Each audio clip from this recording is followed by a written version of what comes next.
All right, ladies and gentlemen, welcome back. We are back again for session 2 of the 2022 Paraclimbing National Championships. My name is Al Smith. With me in the booth this afternoon, we've got competitor Colin Torpy here sitting next to me, athlete, finalist from the morning session.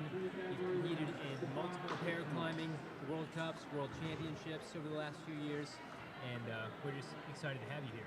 Really excited to be here. Thanks for having me, Al.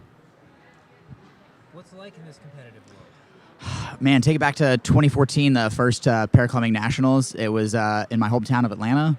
We got about 40 athletes, and over the past 9 years, we've grown to almost 100. It's great to see two-day competition with on-site finals like this. It's been a real pleasure to watch the sport grow. A lot of growth in the style of the competitions, and we have a live stream now, and the competitors. And speaking of competitors, our first two are starting right now. We've got Stephen Saddle alongside Amitai Hepner. That's male RP3 and male youth getting started right now. We'll see what they can do.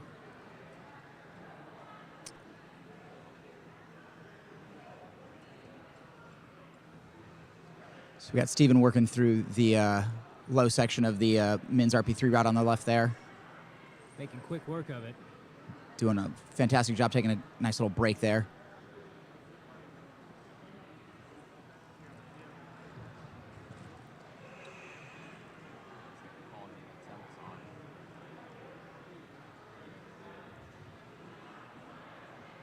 May have missed it on the right side, but it looks like Amitai did have his attempt on the right side. And that'll be his round. Now he's back in it. There we go. Love to see it. Young Amitai back in the game. Got Stephen here working through what I thought was going to be one of the first cruxy sections. Yeah, we've got nice insight here because you've already climbed on this route this morning. I did get a chance to climb on this route, and I loved every second of it. It's a nice and steep section. Get a little bit of a break here coming through. I was able to work through the puzzle that the route setters had set up. Yeah, it was a fantastically done route. I really enjoyed it. Getting the full body rest going on there. That is something I did not even attempt to try. Wow, no hands. There we go. That is something right there. Do you know Stephen here? I actually don't know Stephen. I think this is one of his first years. I think might have been in Salt Lake City last year. I'm not 100% certain. Well, I was going to say these sort of creative rests are the kind of things we expect to see from a seasoned competitor, but as it turns out, it may be his first year. Yeah. So, seasoned or not seasoned, He's definitely got some great climbing prowess, whether it's in comp or on the wall itself. Getting a nice heel hook. Oh, go full on. There we go.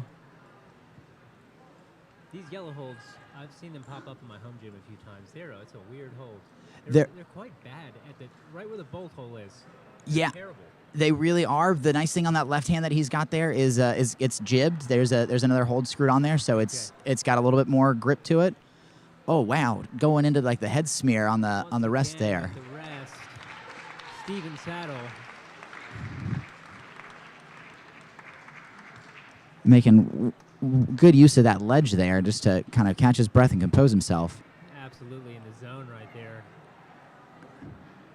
Looks like a meditative state to gather himself for the steeper panel up ahead.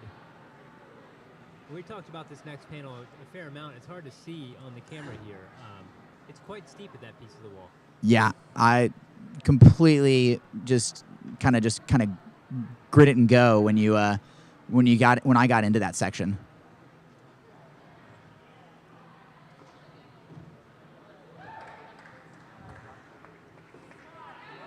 Stephen fighting for it. Still going. Looks like he may be slightly out of sequence, but recovered it. If you can keep powering through that high right volume, seems like another brief rest before you tackle the head wall. Yeah, you can definitely rest on that red one. Some competitors in the morning session were getting a nice heel hook on that, but that's Stephen Fell right there. It was a great attempt. That's a round for Stephen. An excellent attempt. Next out for men's RP3 is going to be Dalen Phoenix. And for men's youth, we have Jackson Haberman.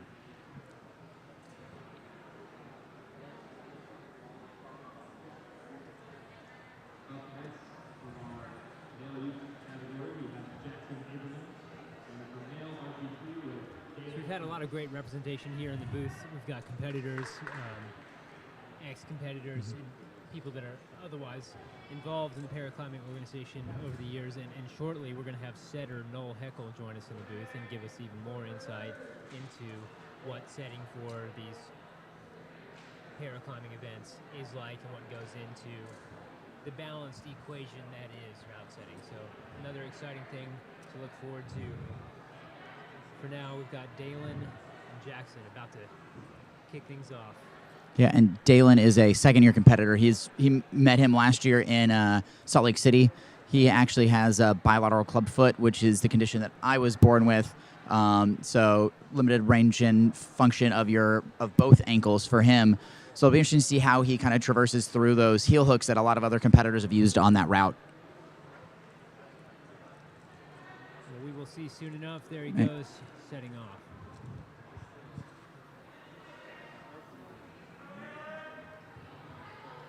Great rhythm, great speed off the ground there. Yeah, he's flying. He's like 6'4", 6'5", so he's got some height to him, making good use of his arms and his upper body there. Just cruising right now.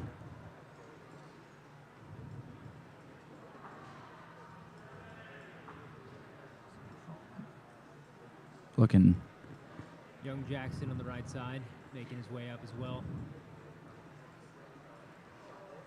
Oh. Going for that, trying to get that knee bar rest in there. He's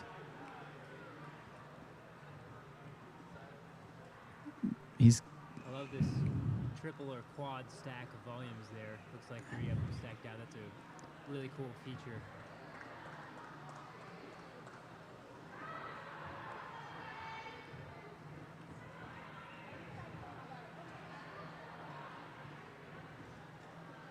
So if you've been following through the morning, you already know that's the rest that our competitors have been taking before they cruise or fight through this overhanging section.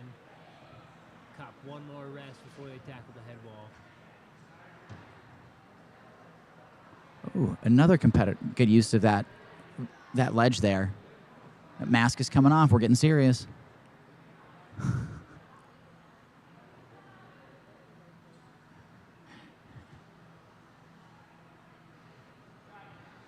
And into the pocket. I've seen a few competitors this season sort of forget they had the mask on, start climbing. It was the rule not long ago. You had to climb with the mask on, and then maybe you forget until you start huffing and puffing, and then you remember real quick. Yeah, I definitely did that. I definitely forgot during my session earlier this morning to take my mask off, and didn't realize it until I got back to the ground. Dalen fighting for it here. Fighting through. Now it's hard to see with his left hand, but there's actually a couple of jibs right there that are kind of stacked up there that make some of them better than others. Oh, good throw there. Oh, okay. Interesting rest. This sequence coming up, this is where we saw a lot of people go. Just trying to get this cross to the next right hand. We saw a lot of people come down. Let's see what he can do. Goes for the heel, looks for the cross. Looks still looking pretty strong. Yeah. Oh, and there it is. Jackson looks like he's still fighting down low, still on this youth route. Now there he comes too. And there he goes. Excellent attempts by both Dalen and Jackson. Looking forward to talking to our chief route setter Noel about that particular section there. You know, you can't tell from the ground how good are the holds, how bad are the holds. You don't know.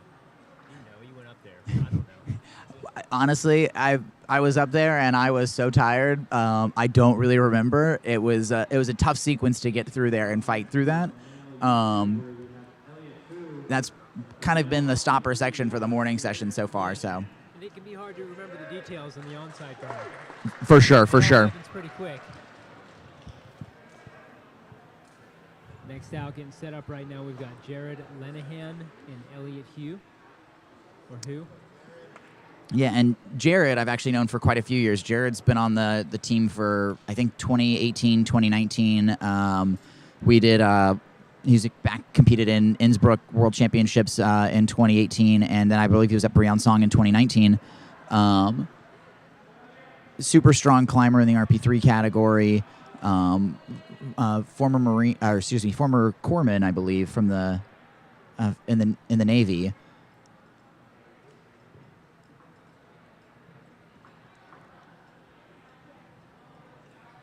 We'll see what happens here, taking a slightly more methodical approach than her last climber. Nice and measured.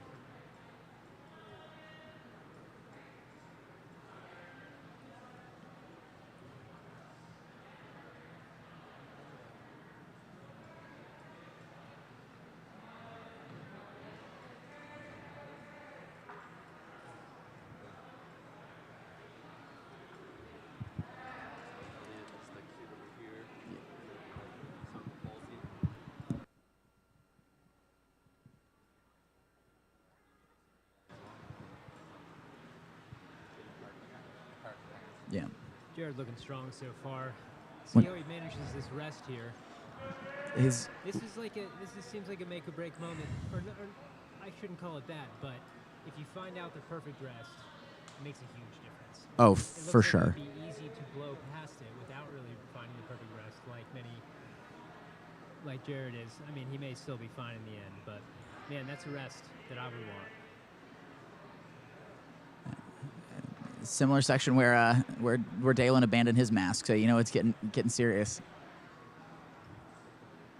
I am surprised that Jared has not tried to rest anywhere, but he's just going straight for it. A little bit different sequence than Dalen took through this section. He's now on the better of those jibs that I mentioned earlier.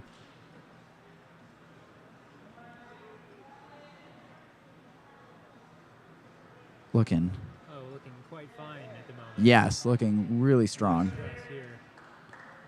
Good heel hook to recover.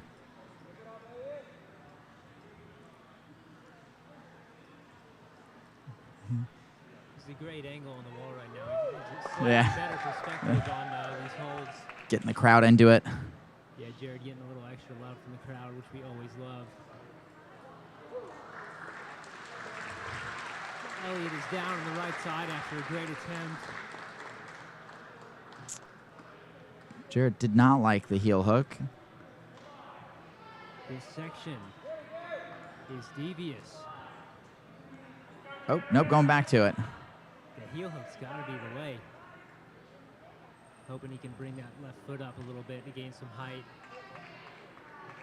He's just fighting, man. You can see it. He's just fighting this. Oh, going, okay. Coming back to the rest for the recovery. Trying to. I like it, staying in the zone. Super focused. Yeah. Yeah. Seems like it must be. Yeah, that left hand is not what you're expecting on that triangle. Kind of the screw-ons with that first triangle on that far left wall. Now, I'm hoping he can get his left foot up one. Yeah. No, could not. That's Jared Lenahan.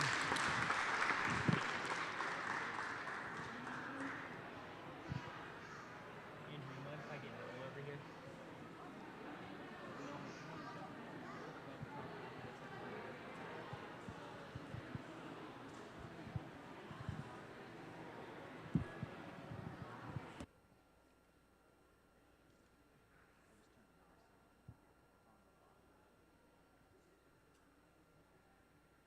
All right, here comes our next two competitors. It'll be Micah Winkle, men's RP3, and Watson Armstrong, male youth. We also have our next guest speaker here in the booth, Chief Route Setter Noel Heckel, here to give us some insight. And at the moment, I'm particularly interested on the route on the left side here. There's that obvious crux section right as you exit the steep section where a lot of climbers have gotten hung up right there. Or really anywhere you want to take it, but that piece of the route is something that keeps coming up and over again. Yeah, we see that. That's where it definitely turns on once you round that head wall. And get real close to that mic when you're talking into it. Yeah, perfect. It definitely ramps up once you round that head wall. we've seen some beta that we didn't anticipate, but we saw some really good athleticism earlier. Yeah, absolutely. I mean, national championships, these men and women are in it to win it. So great to see them fighting through. But that piece, we were talking earlier, that left hand that everyone, they fall going to the right hand, trying to get the cross. You toss the right heel up onto the big volume, look for the right hand, and come up short. The left hand must not be so good. No, Or it's just it's not too good at all. But that main dish there is, if you stand on it quite firmly, you can make your way around into that head wall. Yeah. Well, excited to see what our next two here do. Micah off to a strong start.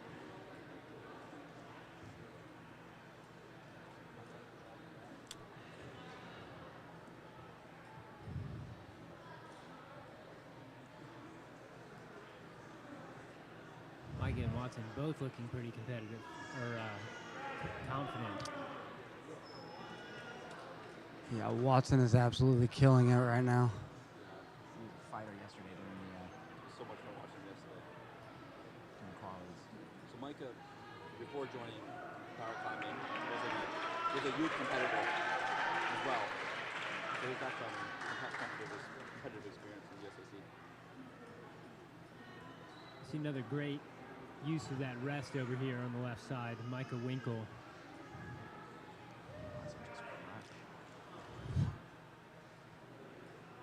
He might as well be leaving the ground when he leaves this rest right now. He looks very relaxed. I'm really interested in the sports action to the right here with Watson. He is owning this route right now. He was such a fighter yesterday during qualies. To see him just attack this has been awesome. This little boulder problem at the top of this route for Watson. For Watson on the right, boulder at the end. Excited to see what he does. He looks like a natural.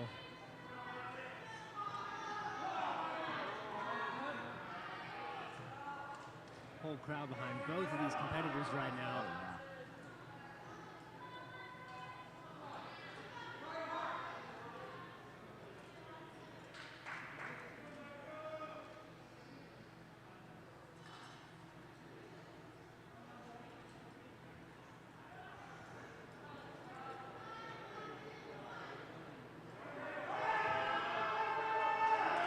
Micah here making his way through. Finds the right heel.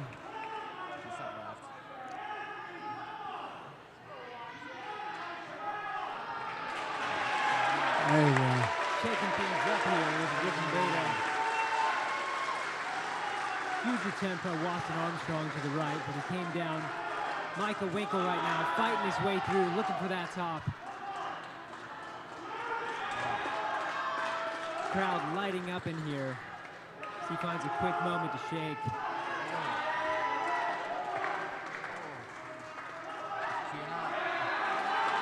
And the tension builds. Micah striking distance to the top now. Looks for that match and one hold to go.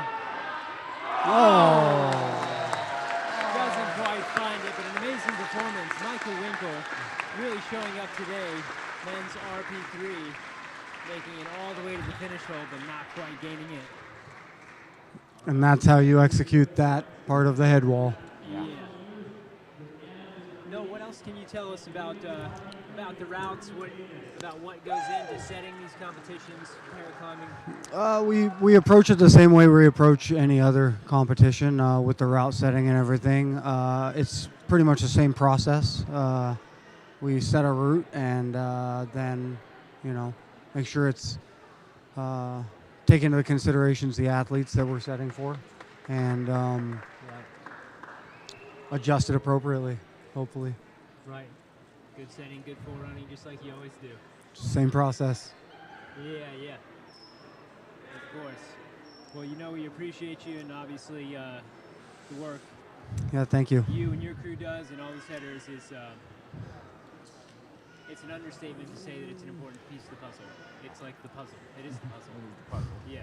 So We have fun doing it, and we enjoy setting these para-national events for sure. Yeah, it's clear that it's very hard work, but it also seems like a lot of fun. Yes, yes, Cool job. absolutely. Can't deny that. Getting started right now. Women's RP3, we've got Brittany Davis. Yeah, this looks like Amaya Hepner. 44. No? Anna DeVos. 34. Anna DeVos. And on the right side, Anna DeVries, female youth.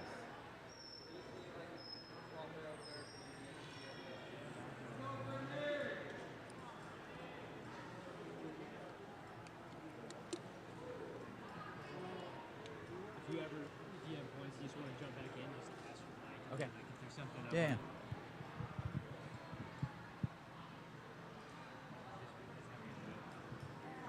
Yeah, Brittany on the left here is a seasoned competitor. I think this is their third or fourth time here. I've known her for quite a while. Really strong competitor in the RP3 category. Brittany went up a category this year. I didn't realize. So she went from RP2 to RP3?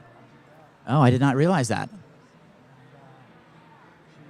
was a little nervous about competing in RP3, but did well enough yesterday to make it to finals. That's great for her, yeah. That's awesome to see her in finals after being reclassified.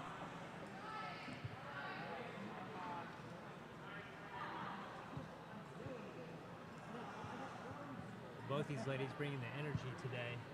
Off to a great start here, roughly halfway. I'm really excited to see how Anna does through this next section here on the right.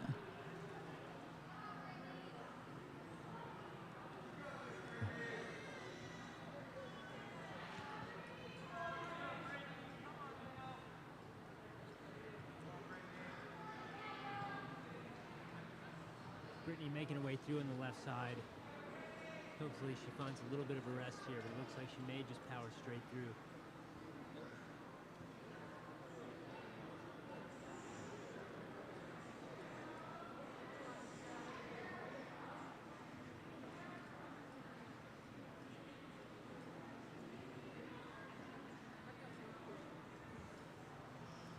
Anna with a creative rest on the right side.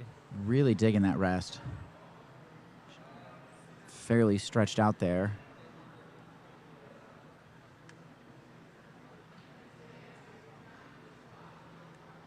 Interested to see if what Brittany goes for a rest through this section here. Yeah, she climbed straight past the rest that we would expect, but seems to be managing well enough. Yeah, totally. Interesting to see if she tries to make use of this ledge here. Nope, she's just gonna keep trucking through. Powering through.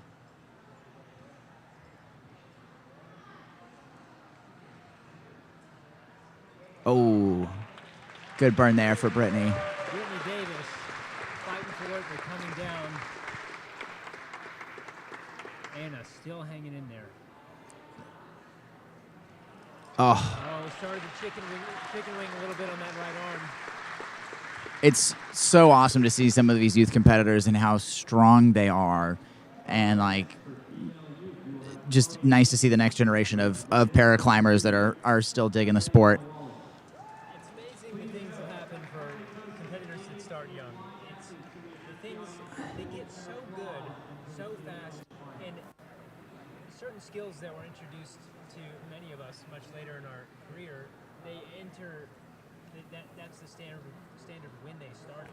Oh yeah. All manner of complex maneuvers that are hard to adjust to as a climber who's been in the game for a long time, and it becomes very difficult to keep up with the young ones. Very difficult to keep up with the young ones. Case in point was Micah, who we just saw on the RP3 top near. He was a youth competitor in the circuit, and now he's in paraclimbing, and he is just crushing it.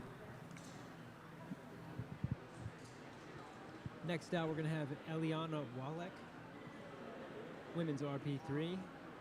And for the ladies, it's female youth Chloe Poston. And this is Chloe's second nationals. Chloe is from Salt Lake. She and her dad, who is Chloe's caller, because Chloe is visually impaired, but she is not old enough to compete in the adult categories yet. So she does have a collar. You can see her dad there in the yellow shirt. Super strong climber, always awesome to watch, and just a very nice and eager climber. Wants to be on the wall. And Eliana's already getting going here on the left.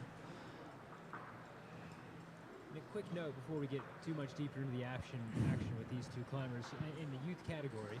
So in the adults, there are all of the different categories: RP, B, AU, etc. But in the youth category, it's just youth and that's it. So Yeah. There's a variety of different situations all competing together in the same pool. That's correct, yeah.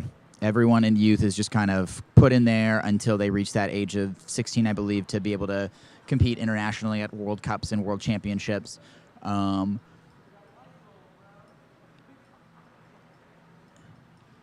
looking super strong.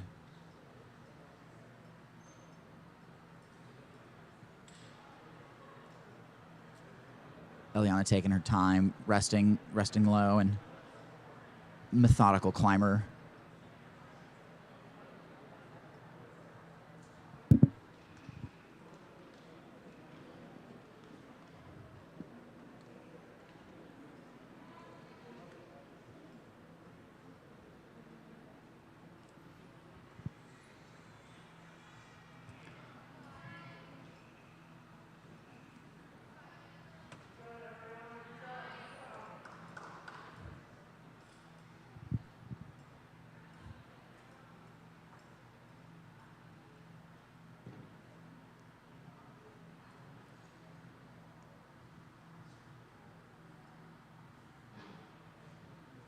Eliana here approaching that rest.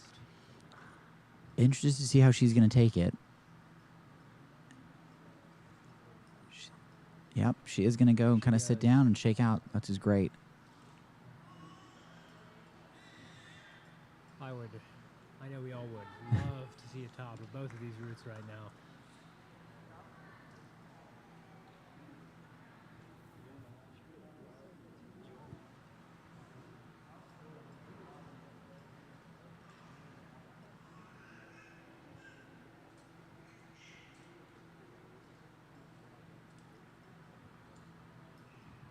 Both our climbers taking advantage of these rests before they tackle the next panel. The right side, things kick back significantly steeper just ahead. Yeah, we saw, I think it was Watson earlier, just kind of fight through that first section of those volumes there. Couldn't quite figure out the puzzle. I'll interested to see if Chloe can keep fighting her way through. Not bad. Chloe looking Looking good here. laying back here. Noel had mentioned there's a little boulder guarding the top. Oh, and Eliana has.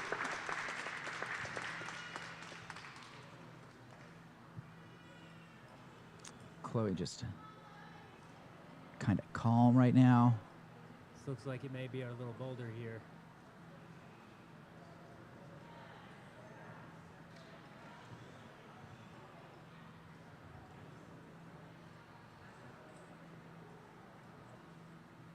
Chloe looking for that position.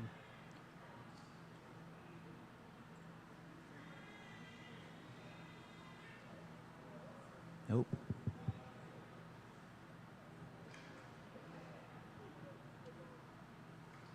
Oh, good. Barely can see it. Inside. Oh, man. Toe. Oh. That hold.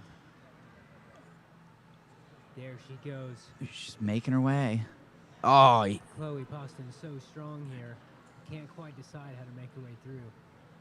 Going real high with a heel hook. Oh. Oh. Wanting to get a little bit back.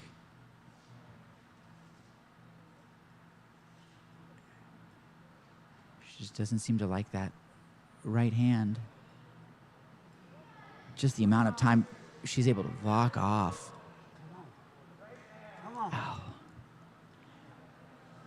Once again, there's not a whole lot of cheering in the room right now because she does have to be able to hear her caller, but I tell you what, if there was, this place would light up right now. Chloe fighting for it with everything she's got. It looks like that black hold up high looks pretty good. I mean, that looks Yeah, it pretty looks good. like a jug to me too. I think if she could get to that jug, she's going to be able to take a much better rest. Oh, she's got to be feeling it hanging on these small I- legs this long. I can't even imagine. Ooh. Her lock-off strength. Oh, man. So much. Oh. Chloe Oh, is just such a fighter. Shh.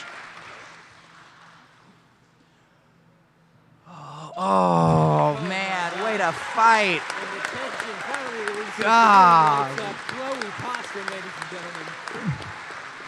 The indomitable spirit there, unwilling to give up. Oh. And that does it for the youth category. The ladies are done, the males are done. Next out, women's RP3 is Sarah Bellinger. Well, exciting moment on the right side there. That was incredible. I mean, I think she had at least 3 or 4 attempts to try to basically dyno to that jug and just jump for it. And oh, man, I think the whole crowd wanted to see her do that. Yeah. It's been done before.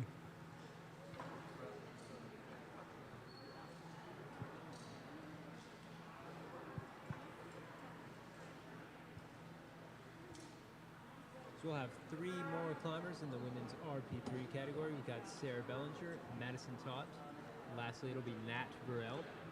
And then we are going to reset this place a little bit, get sorted, jump into the second half of session 2. But for now, Sarah kicking things off for us, leaving the ground right now.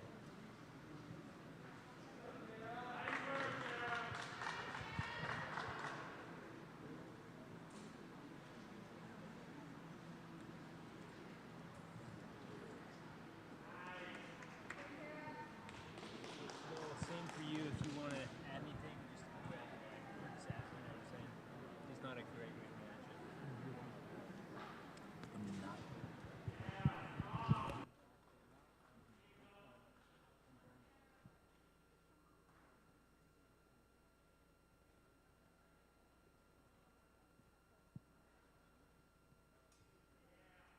Sarah here off to a strong start.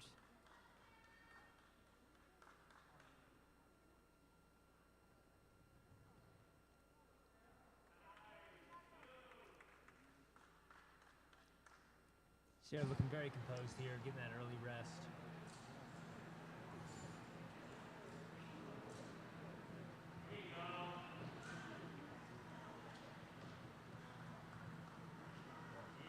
Oh, wow, going big reach there. Skipping holds ain't no problem. Sarah Bellinger.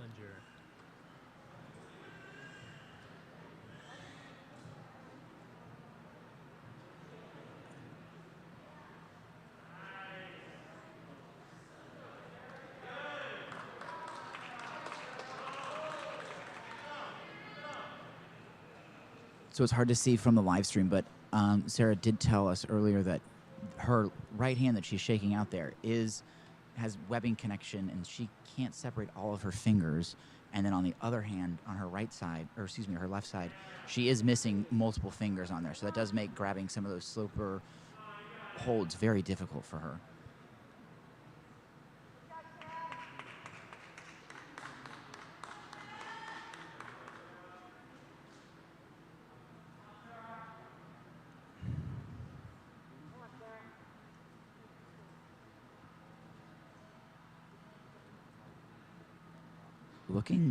Looking smooth. Wow, going for it. Going for that big screw on there. Yep, nice.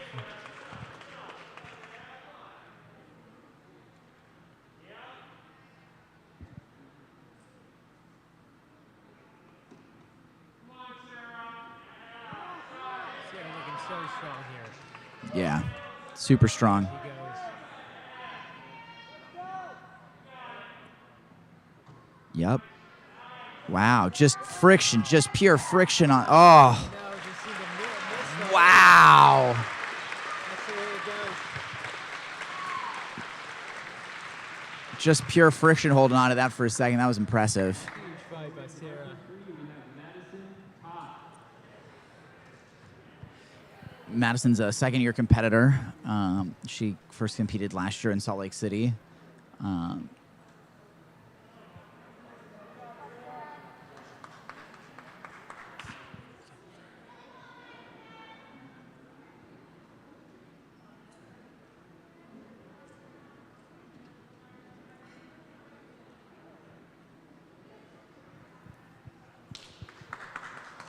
So Madison gearing up to go.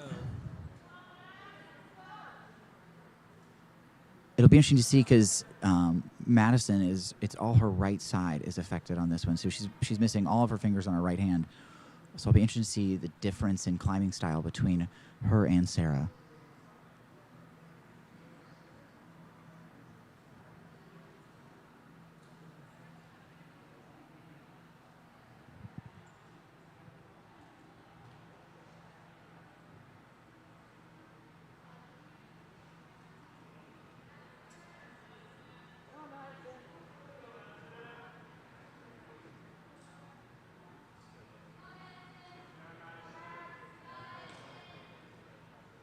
Madison moving really well through here. Very fluid, no hesitation. Hooking the whole forearm into that flake there. Again, no question about it.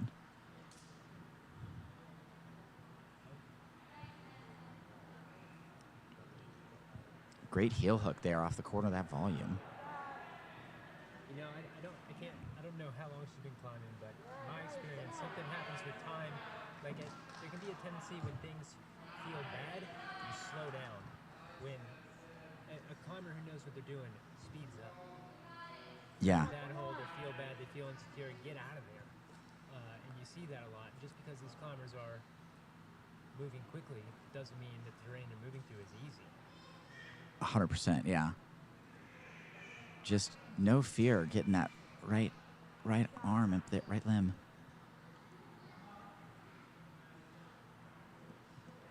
Good breathing. She's just locked in. Getting the full forearm smear on that to make that volume work.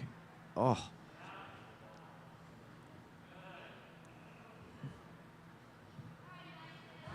Just want to see that no hands again. Great rest there. Wow.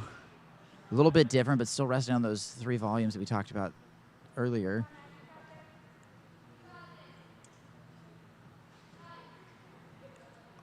This cross. Oh, look at that. That's awesome.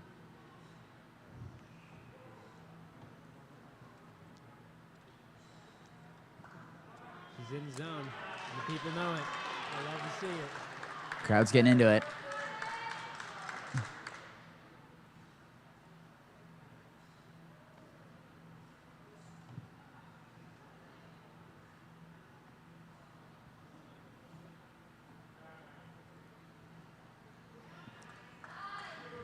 Oh, okay.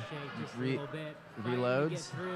Nice. Good heel. Right hand. Oh. Find it. That's Madison Tot, ladies and gentlemen, with a big fight. And all the support of our in-house crowd. An excellent attempt.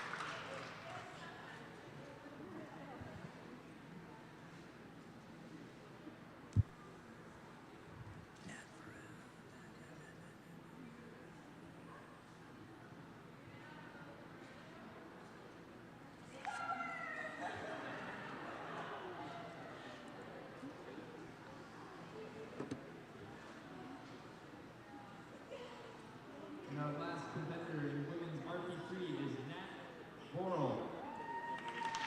Next out, our last competitor of the first half of session 2, we've got Nat Borel, women's RP3.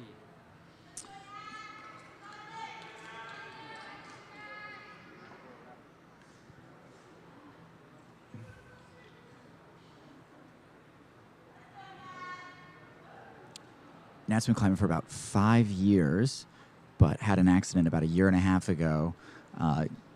Ended up falling about 30 feet and hurting their back and legs.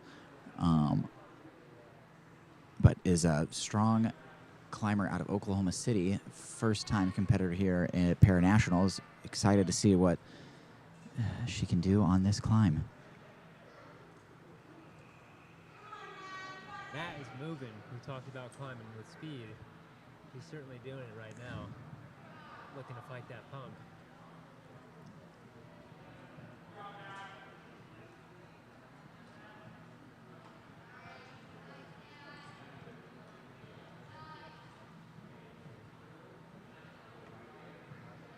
Looking super strong so far.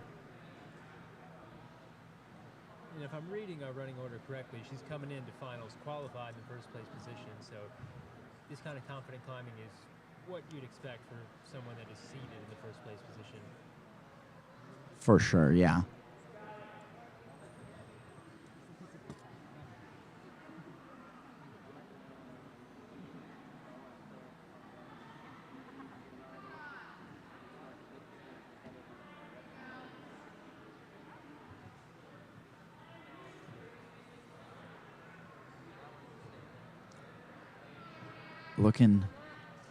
Looking at those volumes on this steep section before the head wall. Just,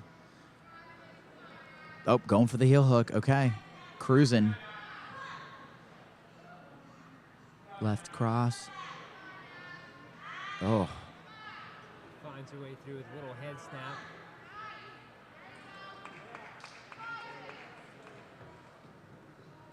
And then the bump. From someone who was told they were probably never going to walk again after their accident, they are absolutely crushing this climb.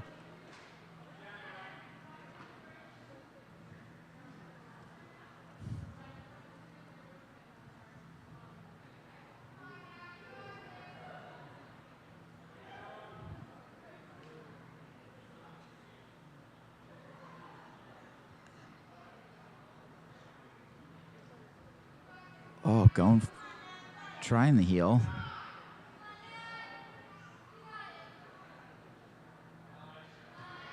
Yeah. Fighting through here. Looking for that left hand. Oh. Oh, wants it. Fighting through.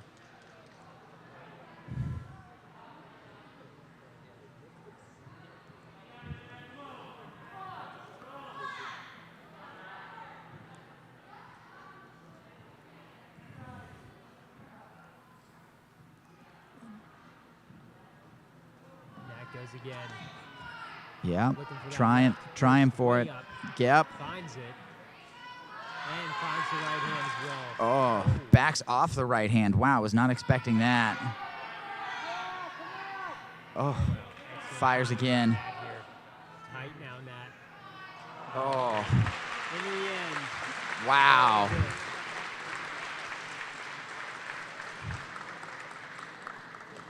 That was the last competitor of the women's RP3, which concludes the first half of our afternoon session here. What a round. That's what you want. It was a great round. Sports action. Great round. I mean, from the youth climbers to the RP3s, I mean, they all gave it their all on this one. No, I have a quick question for you on the tick marks that sometimes you see on volume, sometimes you don't. And the decision, how it works out when you decide to put ticks on holds or when you don't? So a lot of times we decide, especially with the visual, with the VI competitors, I decide to put tick marks for their callers specifically. If you look over at the visual route or what the U2s were climbing on now, it would be hard for a caller to see that from the ground. So to give them a little bit of insight on what goes in, what's Right. up there, or a direction. To indicate that there may be a screw on top of that thing, like there's a place. Absolutely. If it's a And giant volume. on a route like this with a RP3 competitor, sometimes you wouldn't be able to get your head up enough to see it, and it would give you an indication of the specific area on a huge volume like that to grab. Right. So it's sort of a special consideration into the setting art that is part of setting in a para event. Is that? Absolutely. Yeah. Cool example. Cool example of the types of things. It's not like you're still setting hard routes. That is key. But there are things that you can do to be considerate of the different challenges that people have to face, and for your example, helping with the callers so that they can have a little bit more insight into the route, even though they're stuck down on the ground. Absolutely, and with these big features and things like that, we attach a lot of things to them, and if you can't quite see all the way around it or something like that, you're using your fingertips as your eyeballs, so tick Yeah. marks help. Sure enough. Yeah, I don't know if I feel like a lot of the comps I've been to lately, big features with other things screwed onto them is like, I don't know if it's am I right in that competitive route setting tends to involve like a lot of giant holds and volumes and things? As we've seen, I would agree with you. I think that it makes for a more visually impactful route, and sometimes it's harder to read the route. And for the instance of tick marks, is like this one spot is just a little bit too much, so tick it. Yeah, sure enough. I thought both those things. One, the routes do look cooler when they have all those giant features up in the wall. But two, let's say you have one cramp, you don't have to wonder how to grab it. It's 2 inches wide and you grab it, but on a route a hold is 3 feet across, and it's no good here. It's kind of good here. If you flip it this way, it seems to make the reading a bit more complex. Yes, and also as well with the big volumes, it adds that third dimension to a wall. Things that, changing an angle or something like that, rather than having one flat angle to work with the entire time. Like up here, we've got a giant, like, quarter sphere volume sticking up there. You can turn an overhanging wall into something that you can stand and take both your hands off. So you can do an overhanging crux and pull over the lip and wind up with your cheek up against the wall in this technical slab terrain by managing the angle with all these big volumes. Absolutely, and then like you mentioned, it makes the route more technical rather than just a strength-based route. Right. Yeah, it's the technical component in a lot of competitive climbing. That's something. It seems like it wasn't that long ago when steep climbing, small holds, big jumps it is fun to watch, and that's cool. But the stuff you see now is just fiercely technical. Power slabs. It's too much for me. I believe that it makes the climber become a well-rounded climber.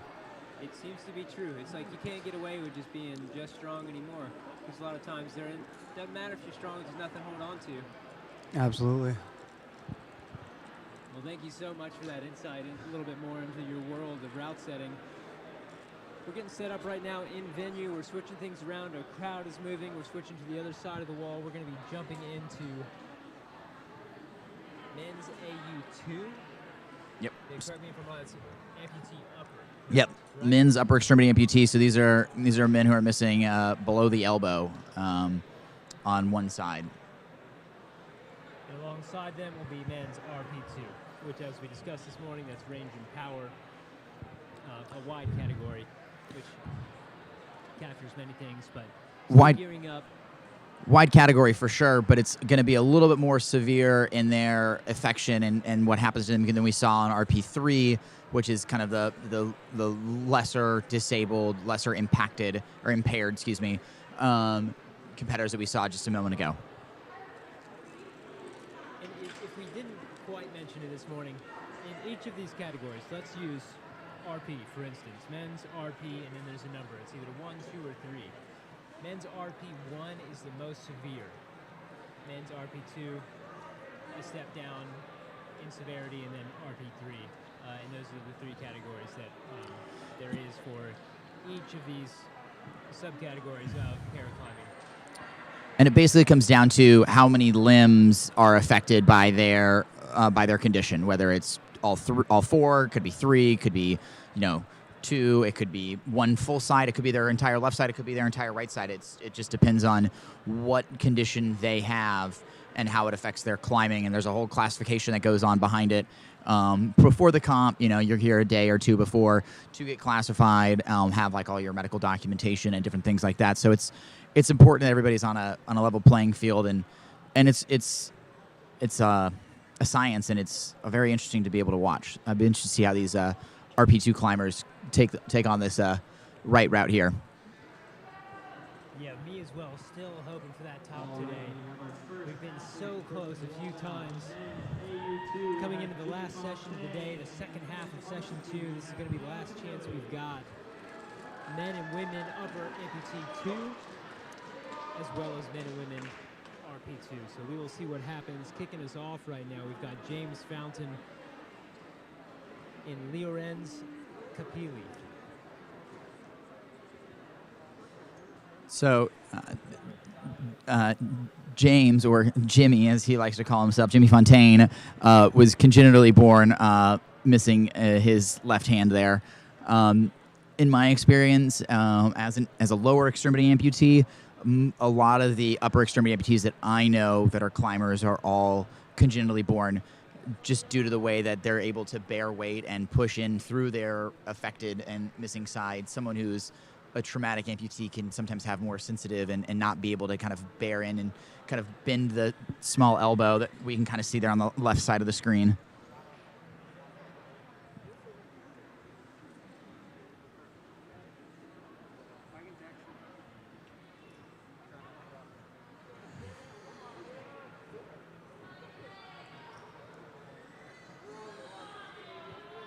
Jimmy on the left there, working through that green into that purple section. Lorenzo on the right, just kind of they're both just cruising right now. Yeah, both climbers, great pace. Not really showing too many signs of struggle here. Fingers crossed for one of these tops.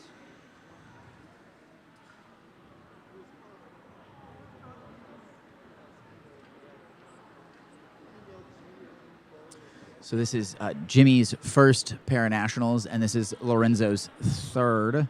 Both have been climbing for a few years before they started competing, and you can tell that they definitely know what they're doing, working through these kind of sections as they kind of come towards each other here.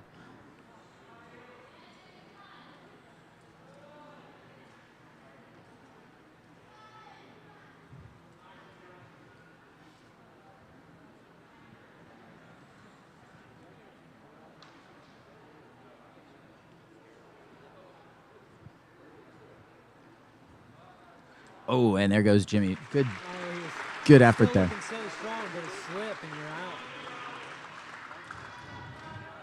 Great attempt by James. Leo getting up there now.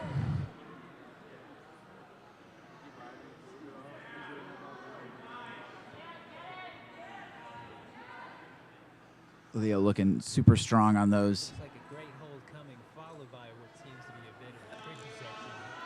I'm curious to know how flat and good that red hold is just above him. It looks like that could be a good rest if you can get to it. Oh! A big fight by Leo. Good fight. But that's going to be the round. Next out will be Matthew Lynch, men's AU2, and Atticus Matkin, men's RP2.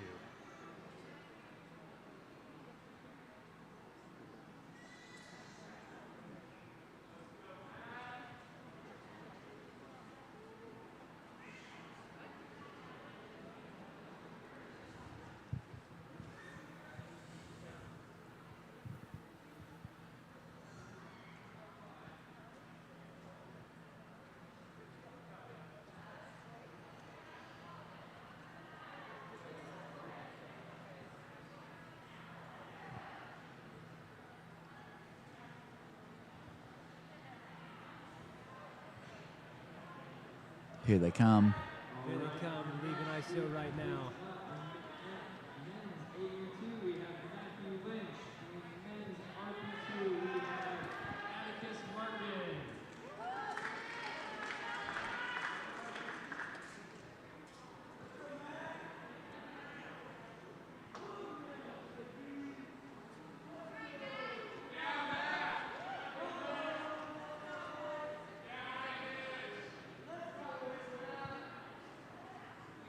Lots of energy in the crowd here for these two.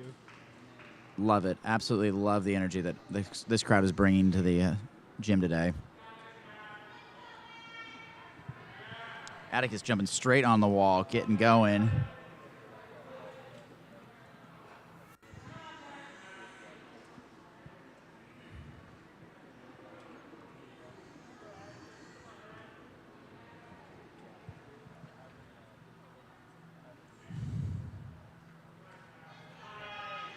Matthew, also a congenital left arm amputee, we saw with Jimmy earlier.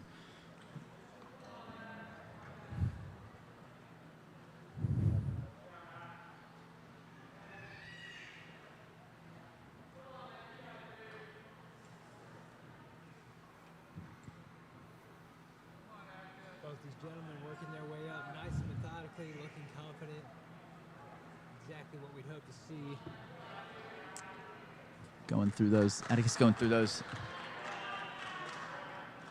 kind of dual text, half shiny, half textured holds, looking strong.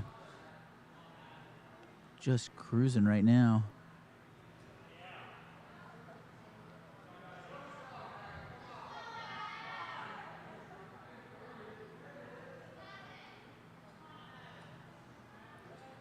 Matt's struggling with trying to figure out how he wants to do this low section here. It's kind of thin, not that many holds to choose from.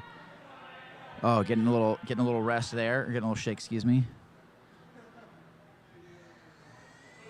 It's awesome to watch these upper extremity amputees and how they try to shake out their Yeah, excited to see Matt's method here.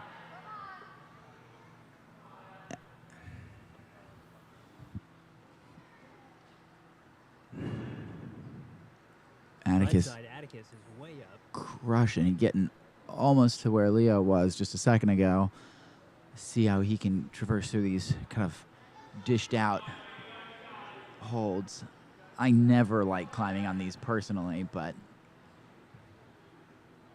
oh, he's getting it. He's winding. Oh yeah, Slightly off balance, but finds his way. able to recover. Moving his way. Oh, oh. Recovers. He's Oh, he's fighting for it. going for a little bit of like an undercling or something, trying to figure out how to make that jug a rest. I definitely did not turn out to be the rest I thought it could be. Oh, Oh, yes. Presses out come that on. undercling, Got it. looking He's, for the position.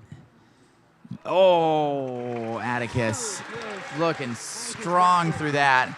Matt still down there fighting through this kind of lower crux for him.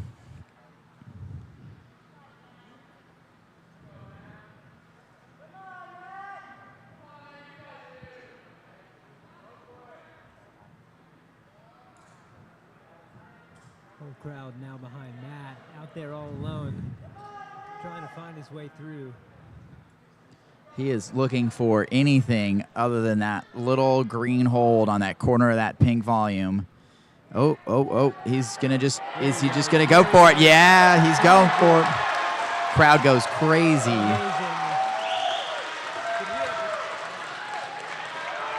Amazing high foot there. Just incredible. Now he's cruising. Let's see what he can do.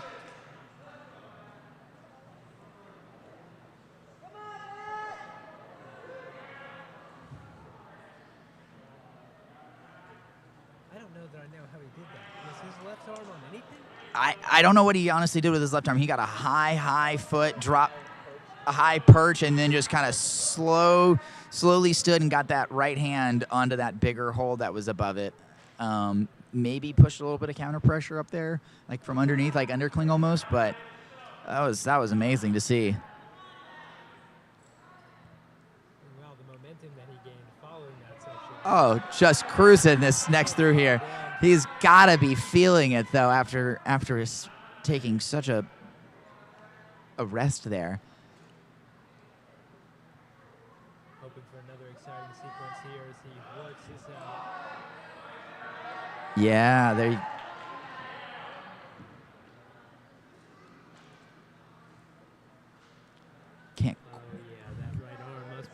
feeling that?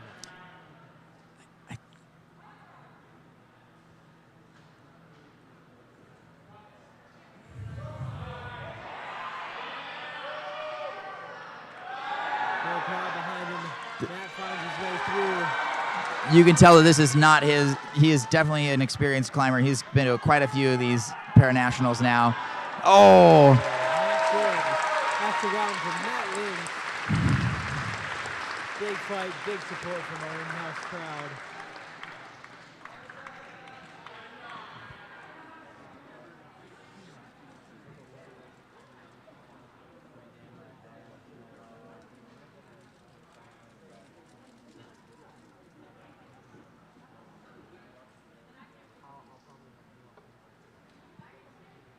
All right, walking out now for men's RP2 and men's AU2. RP2 we have Ben Mayforth, and AU2 we have Brian Zarzuela. And here comes our next two. It's going to be Brian Zarzuela, men's AU2, and Ben Mayforth, men's RP2.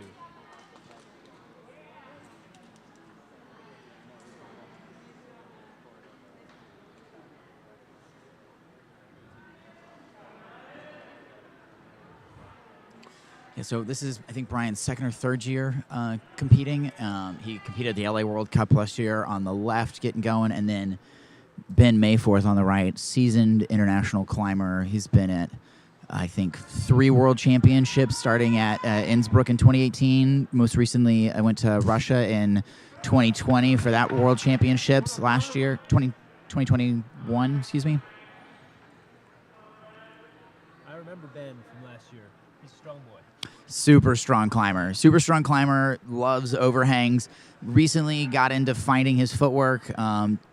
Due to his spina bifida, he has been able to get more footwork and get better, and has just been really improving his climbing tremendously. Brian had no issues with the crux that Matthew had just a second ago, crushing straight through that green section into the purple, Moving real quick. moving super fast.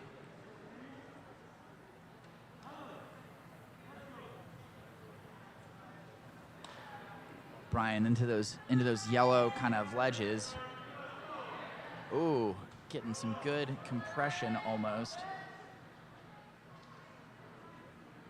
Looks like he might have a little tick mark there, but the right going up super strong.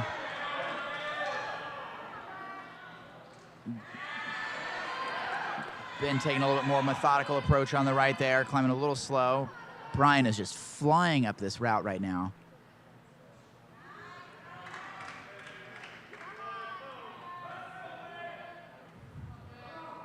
There it is. Love the close-up shot on Brian on the left side. Nearing striking distance at the top here. I would love to see how he does in traverse, get through this upper volume section. It's going to be a little interesting to see how this body positioning here and how he, Great footwork. by doing Brian here. doing great. Goes right for that tick. Oh, skips the tick mark and moves past it. Oh, All that. oh, he goes Brian standing up on that Zarzuela volume. to the top and He's, finds him. The crowd absolutely lights up. and here comes Ben on the right. Brian Zarzuela, unbelievable there. Our first top of the day. Ben looking for a top of his own here. Ben Mayforth really showing that strength we talked about. Going.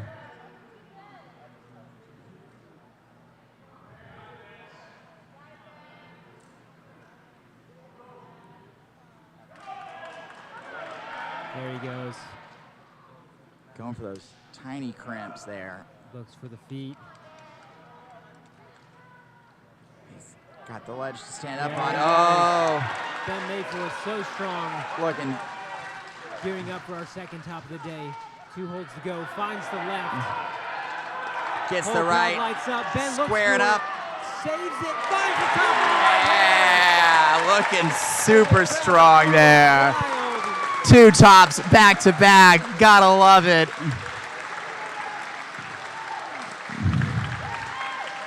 tops back to Championships 2022. We got the action. That's what we want. Oh, just fantastic climbing from both Brian and Ben there. Wow. That was very strong. That was strong by both of them. Brian kind of cruised all the way. Ben really turned it on a few moments. He should have been off a couple times. Yeah, he looked like he was. He fought through a couple of times. His weight, yeah. Oh, phenomenal section there.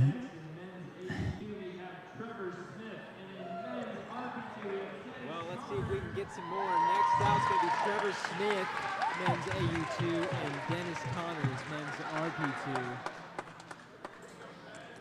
We want some more. Let's see if they'll give it to us.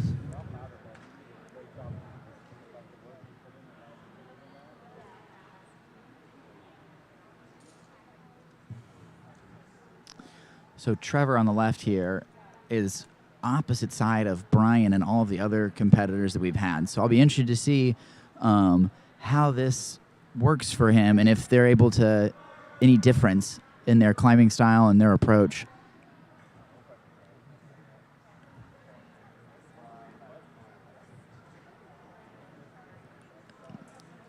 Trevor has been to season competitor. He took a couple years off, and now he's back. I think his first nationals was 2018.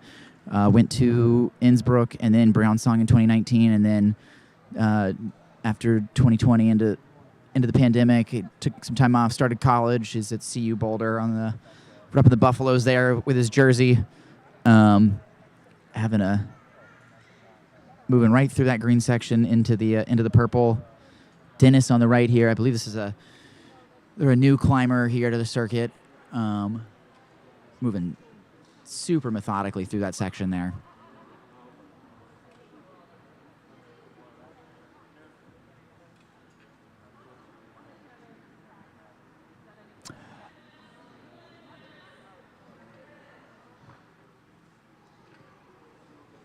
Love the close-up shot of both of our competitors here. Almost eyeball to eyeball here.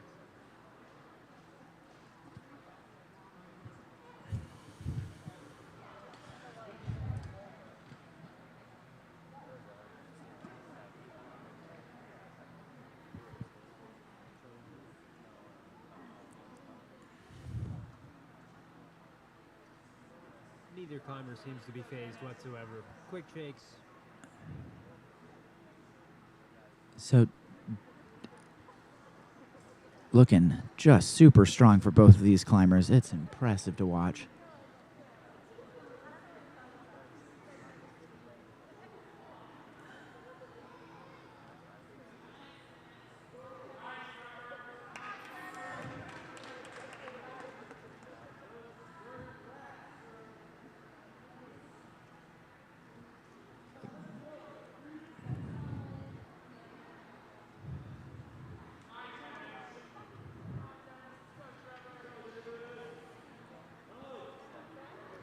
Dennis, also a member of the Armed Forces, been climbing for multiple years before he got injured. Super strong climber, moving around on the west coast from between Salt Lake City and Portland.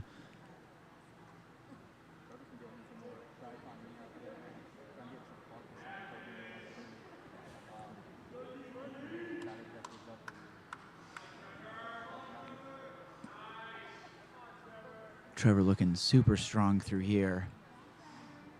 Things looking quite promising for both these gentlemen right now.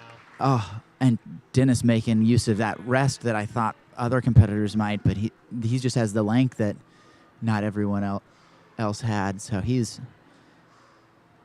able to really just shake out here. Here we go, Dennis jumping back in.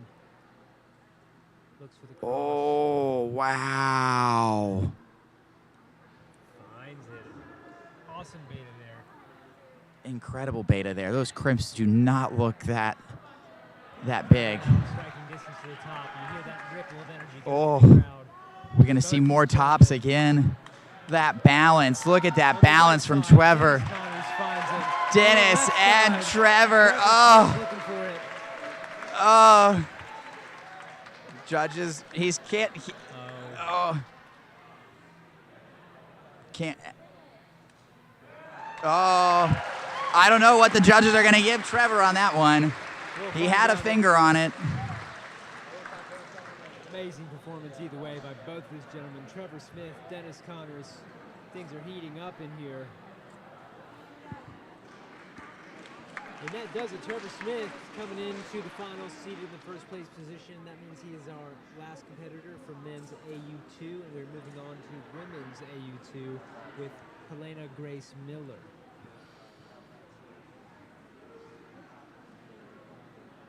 On the gentleman's side, I believe, is Braden Butler, men's RP2, next out.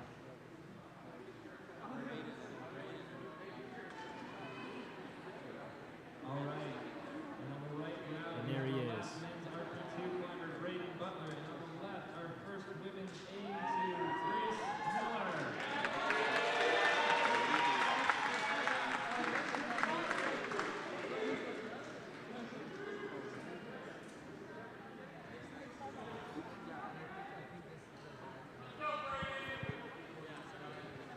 So Braden is a former youth competitor on the team circuit. And had a motorcycle accident a few years ago, and motocross accident, and is a traumatic brain injury survivor.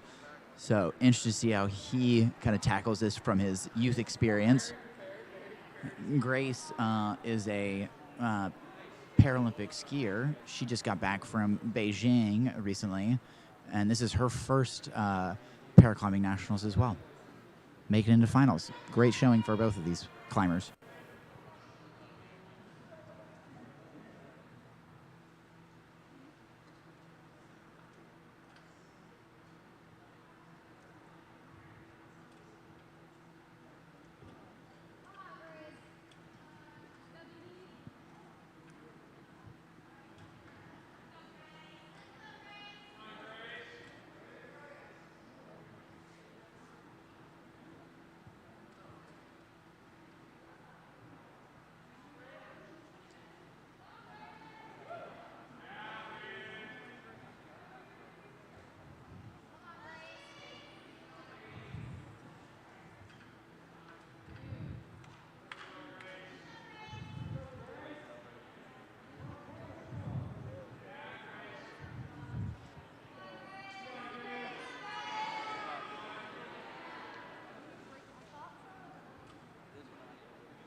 Grace looking for that solution on the left side. Finds the high right. Oh, fights for it, but not Braden quite. over on the right hand side, cruising, getting a little shaky in the legs there.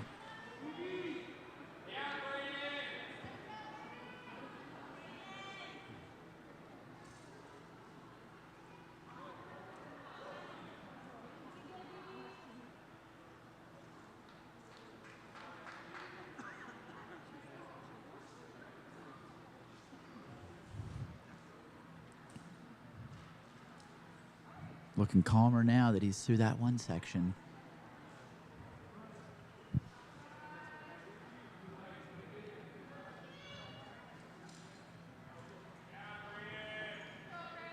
Braden climbing very well here.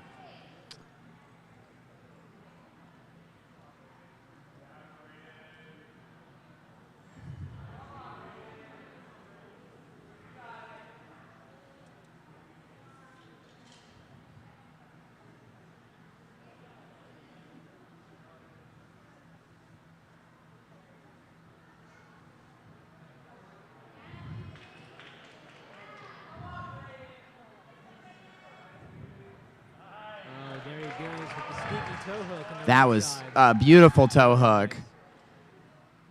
Oh, and he's going for that blue crimp. Oh! Oh, and he's feeling it. He is not happy about Oh, he wanted it. that. Understandable. A confusing section there. Getting the crowd behind him.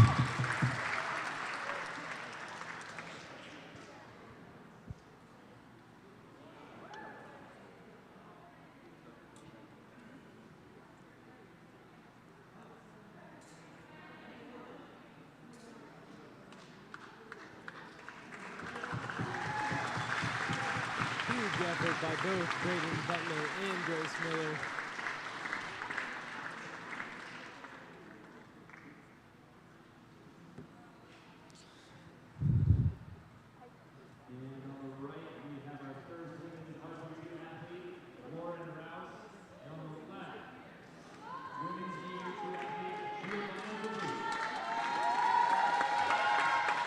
Lauren is a newer climber. She's only been climbing since January. Is making it into finals, which is awesome to see. And then Gio on the left-hand side. This is, I think, her third or fourth nationals. A super strong climber. Out of both these climbers out of the North Carolina area. Once again, that's Giovanna Dubuque on the left side. Lauren Rouse on the right. No, this whole crowd is hungry for more tops and just wants to see it. We've got a few competitors left on each side.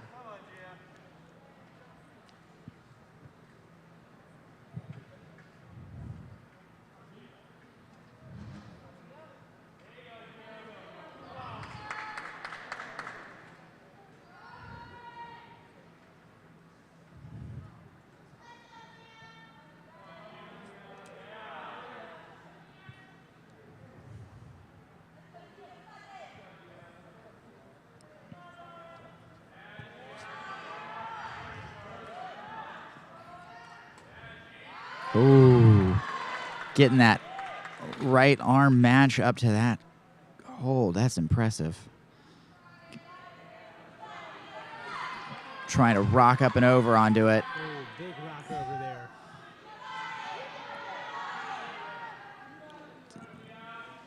Oh, love it. The crowd saw what was coming and hyped her up.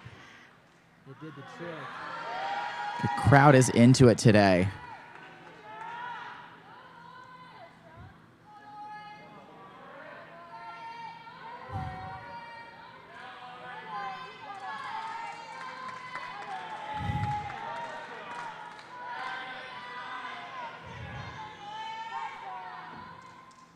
Lauren getting that foot up, trying to get to that right side of that volume. It looks like there's a hold there.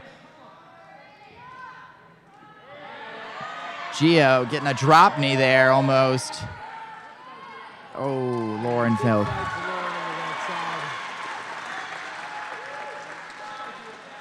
Gia hanging in there, manages to find her way through. Looking super strong on this purple section.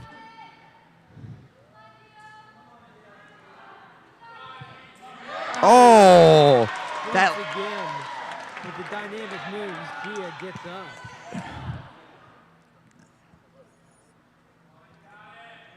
just impressive what she's doing, bumping that right arm up that big hold there.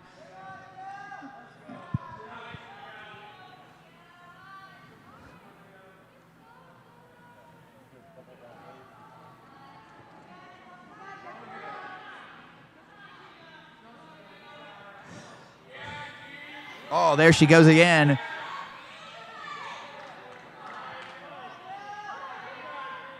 Gia fighting her way through here. Fighting for it, yes. Oh. Looks like she's checking her options.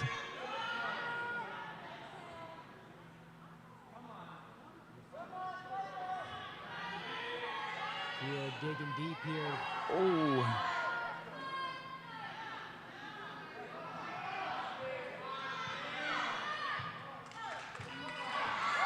Oh, way to fight through that there. Crowd is loving it.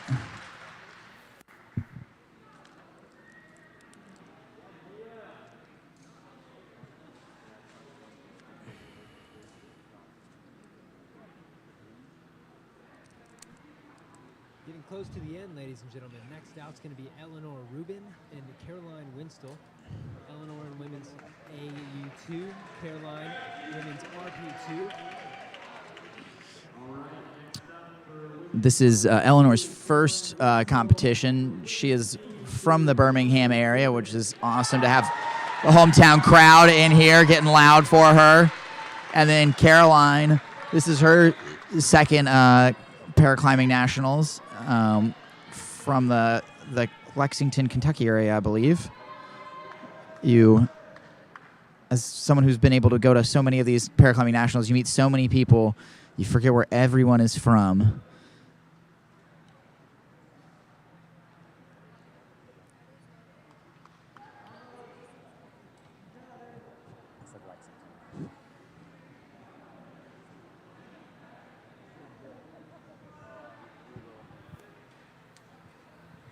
I'd love to hear about.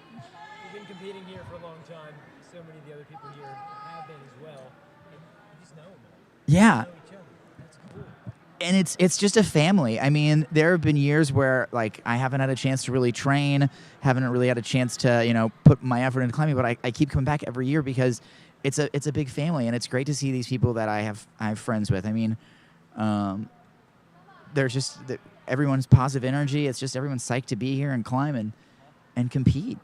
I love it. I love that there's a platform to push yourself competitively if that's where you're at that time.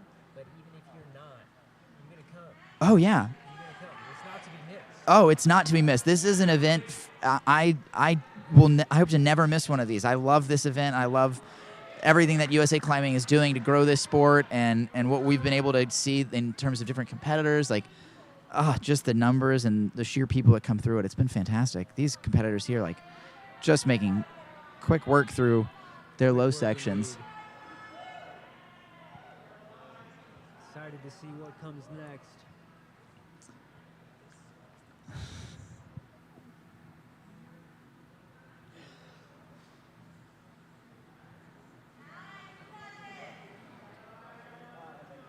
Caroline moving.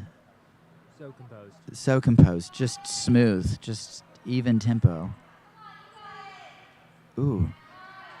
Eleanor with the little back step there.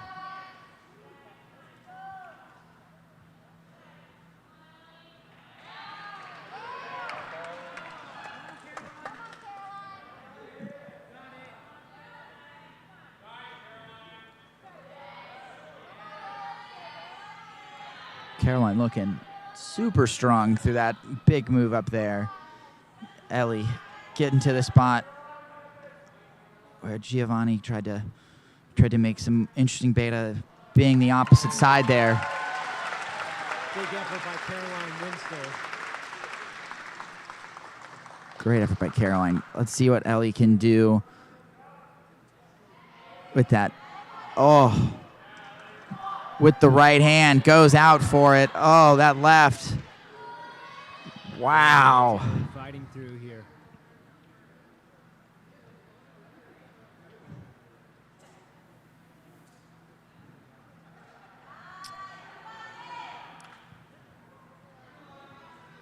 I'm guessing it's Gaston with that left arm. Yeah, or maybe do something weird with that right foot and try to push your body, but that left foot doesn't look great.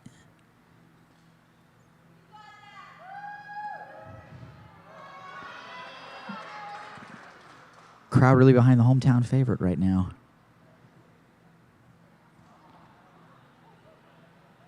Oh, what a cross! What a wow! Great cross there by Ellie, trying to get that foot up. Amazing. Finds the foot. Oh! Goes for the crimp, but couldn't grab it. Sports action. Eleanor Rubin. Great climbs by both of those women, and fantastic to see a first-time competitor like her really go for it there. That cross for Ellie, yeah, on the left there, yeah, first time. Well, one more chance for the excitement here. Last round, Maureen Beck, also known as Mo. Is that correct? Also known as Mo, Local legend or one of the paraclimbing legends for sure, yeah. One of the few people like myself who's been at all paraclimbing nationals since 2014. Just a known star on Instagram, on the paraclimbing circuit. Been to every world championship since, Real Rock Stump. That's right. She's been to every world championship since 2014 in Gijón, did Paris in 16, Innsbruck in 18. I don't actually think she went to Russia last year, so that was her first championships I think she missed. Emily Seelenfreud on the right, also a fairly seasoned paraclimbing nationals competitor. I think she's been competing, I know since 2018. I think she might have been at 2017 in Boston. I'm not certain. But yeah, I'm interested to see how both of these women crush these climbs.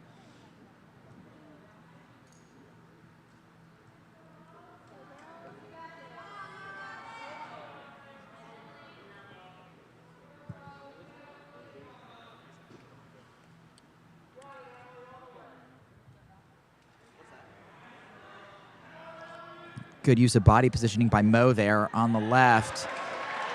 Try to balance her way through.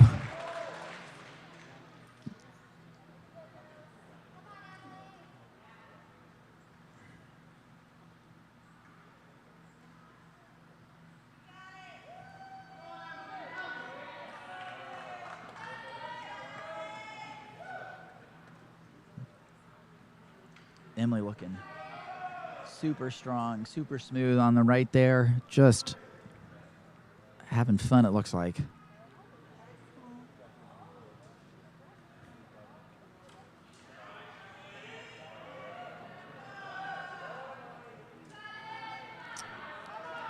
Great thoughtful climbing by both of these ladies. Really moving well here.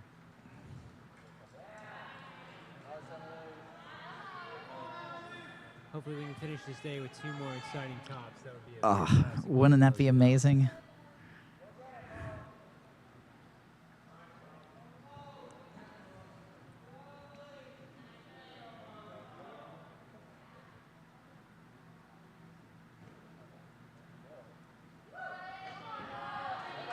Mo looking super solid into those lines, reaching up. Interested to see how she does this cross as well.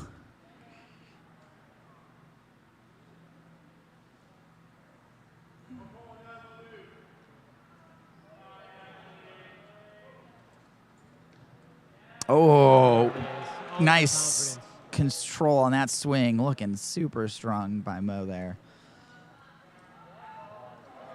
Good little back step. Oh, both women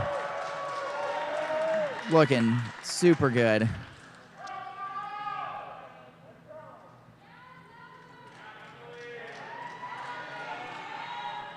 Good shake by Emily there. She's got a nice little rest.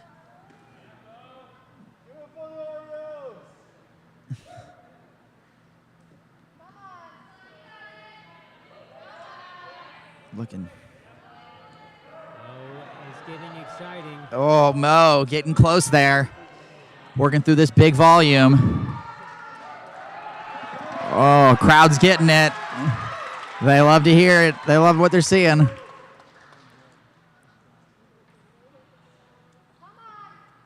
Emily just being super strong there. Just. Mo working those feet. Oh, yeah. Right. Got the high right. Works the feet one more time. Looks Yes.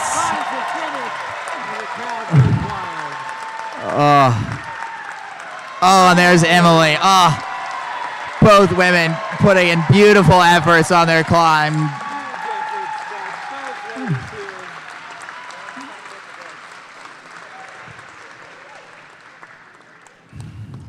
Huge efforts all around, top to bottom, the entire day. Colin, that's the show. That does it. That's an amazing day. Amazing day for me. Amazing day for paraclimbing. Love that. Shout out to High Point Birmingham for having us. Really appreciate it. Great event put on. Well, for our folks at home, that's 2022 Paraclimbing Nationals. Very shortly, we're going to do the award ceremony, and that's going to be the day. For anyone at home that maybe you're an amputee, maybe you think climbing is not for you. We talked about it this morning in the morning session. The sport of paraclimbing is growing. Let this live stream be a thing that you see how cool it can be. And I don't know if you can add anything to this. Oh. It's just, I love seeing it grow, and I love about seeing how strong Oh, competitors are? these competitors, everyone that's coming in, whether it's a first year or a fifth year or whatever, I mean, every year it's a little bit different. It's a little bit more exciting. There's so many different adaptive sports programs throughout the country now. There's opportunities abound. If you're interested, reach out. USAC, paraclimbing at usaclimbing.org. Email us. We can get you in contact with someone in your area. Happy to grow the sport. We love to see the growth. It's just amazing. It's not to be missed. It's not to be missed. Not at all. Al, thank you so much for having me. Absolutely, Colin. We'll see you all next time.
In second place, taking the silver medal, Colin Torpy.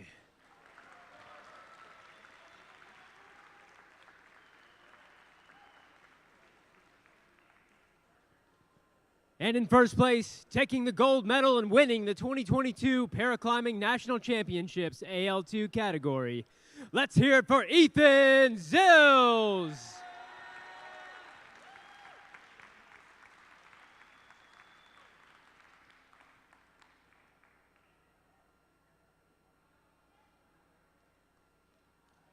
And one more thing, gentlemen, before you go, these three individuals represent the U.S. national team for the men's AL2 category and will be eligible to compete in the 2022 Paraclimbing World Cup season. So let's hear it for them one last time.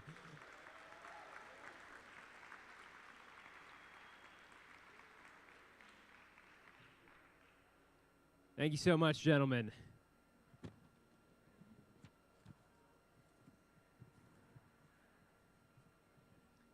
And now please welcome the women's AL2 medalists.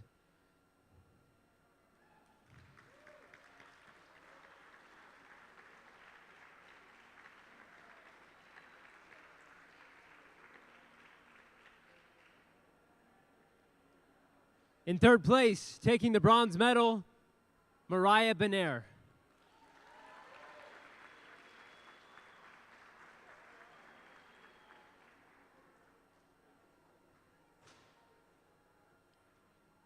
In second place, taking the silver medal, Hannah McFadden.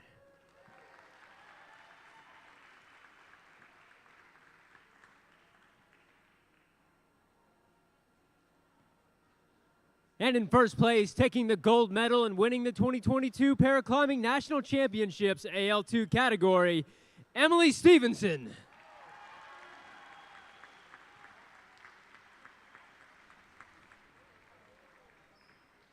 And of course, let's congratulate your new AL2 women's national team.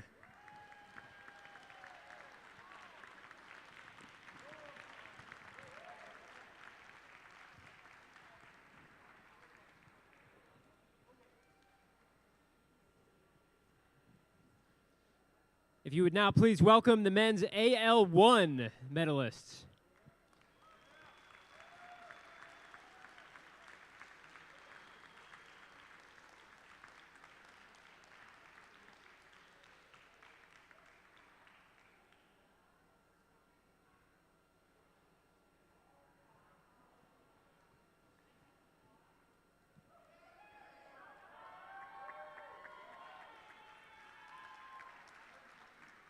In third place, taking the bronze medal, Jorge Macias.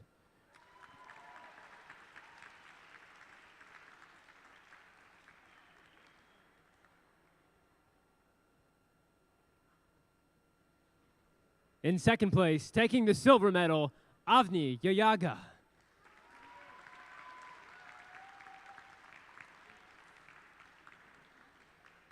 And in first place, taking the gold medal and winning the 2022 Paraclimbing National Championships AL1 category, Carlos Quiles.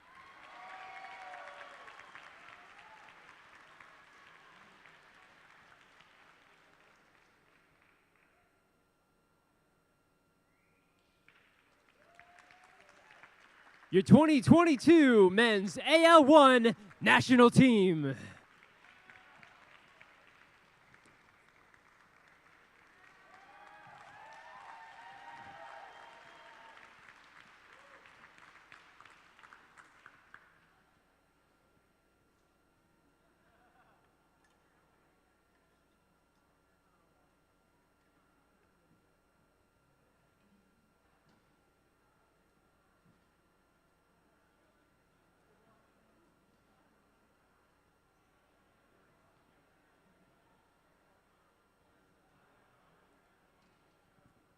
And now please welcome the women's AL1 medalists.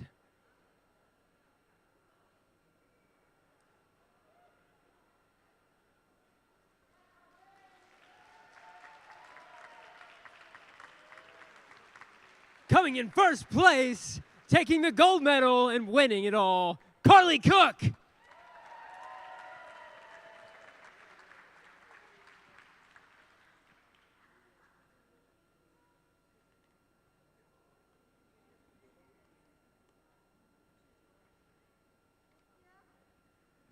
newest member of the U.S. national team.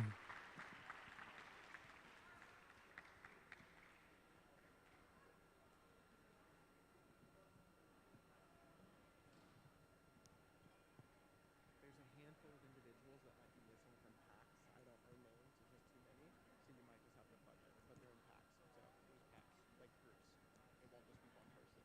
Like they all be Like missing? in this group of three, one of them is missing, but they know to come behind whichever one. So we'll announce them. They just may not get an award. Does that make sense? They might not be. Yeah, Got it. but for anyone where you have to wing it, it's in a group of at least two. So Okay. we'll figure it out. Figured out. Yep. Moving right down the line, please welcome the men's B1 medalists.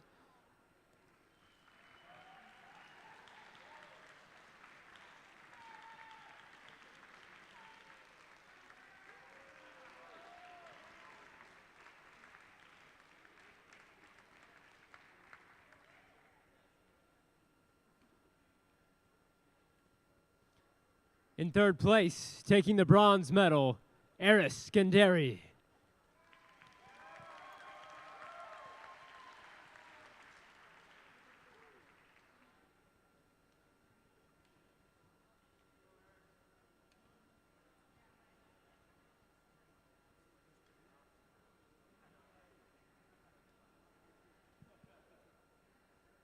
In second place, taking the silver medal, Bill Casson.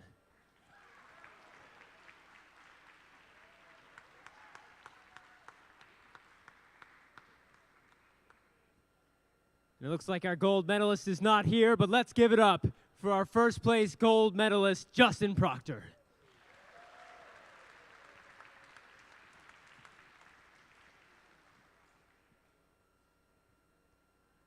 And of course, your men's B1 national team.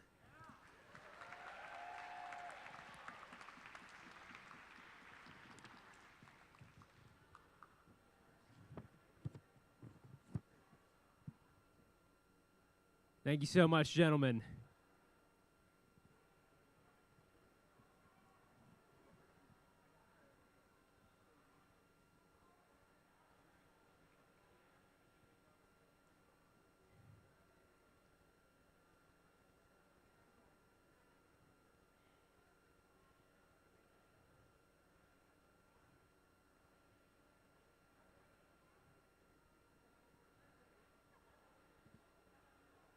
And now, if you would please welcome the women's B1 medalists.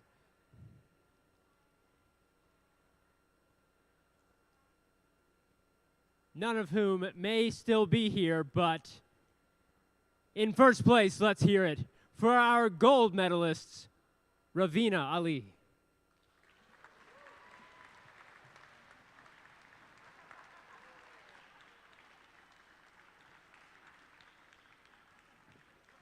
Oh, he's got her. He's got her.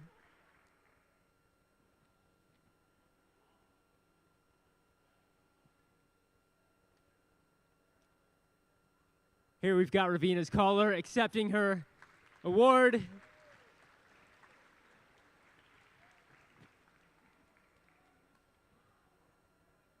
Now moving to the men's B2 medalists.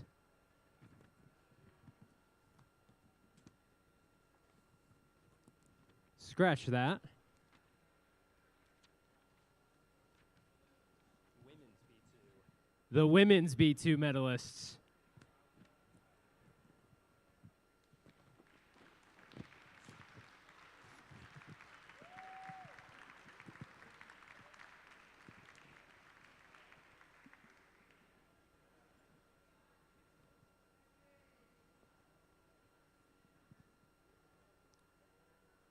In second place, taking the silver medal, Emmeline Lecrout.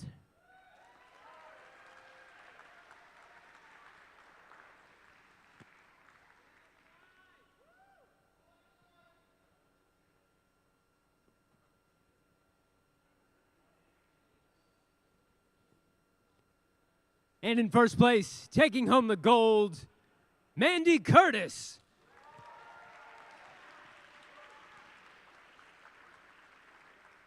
Ladies and gentlemen of Birmingham, your women's B2 national team.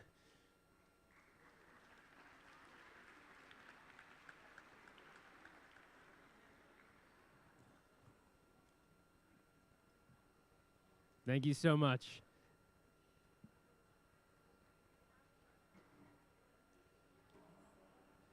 Next out, please welcome the men's B3 medalists.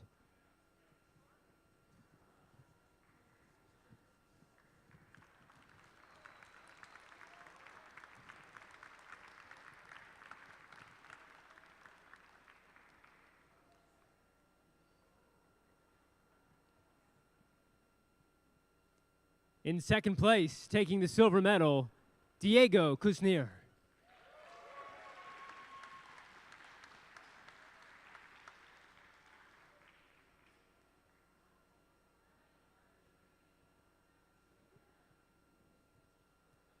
And in first place, taking home the gold, let's hear it for Connor Geary.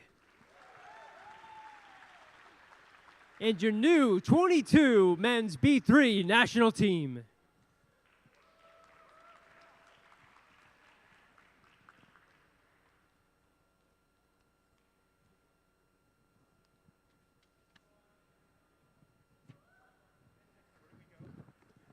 You're free now.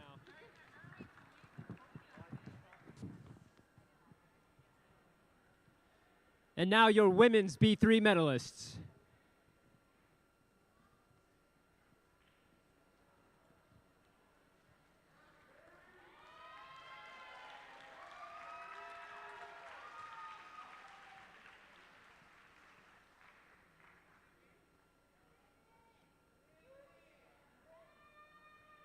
In second place, taking the silver medal, it's Paige Trotter.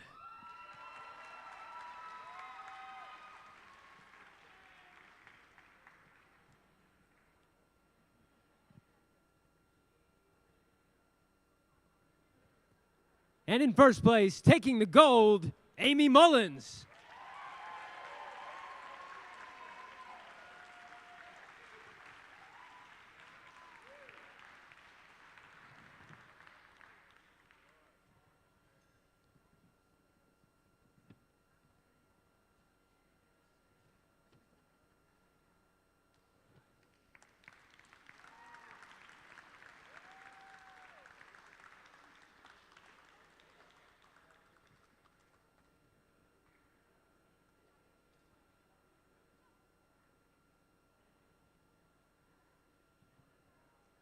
Now please welcome the men's RP1 medalists.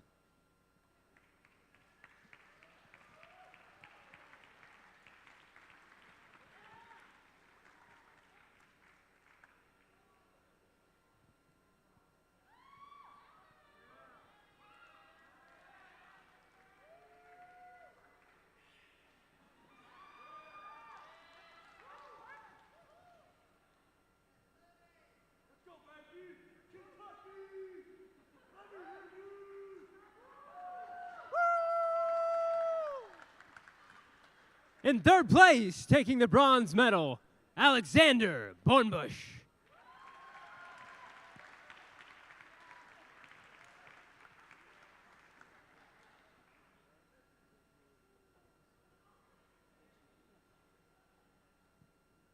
In second place, taking the silver, Sunny Yang.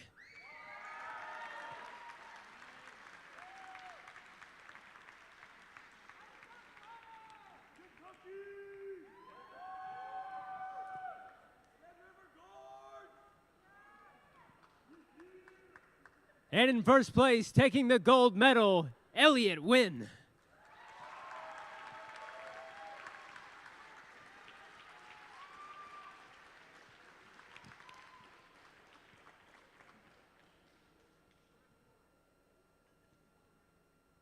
Ladies and gentlemen, your men's RP1 national team.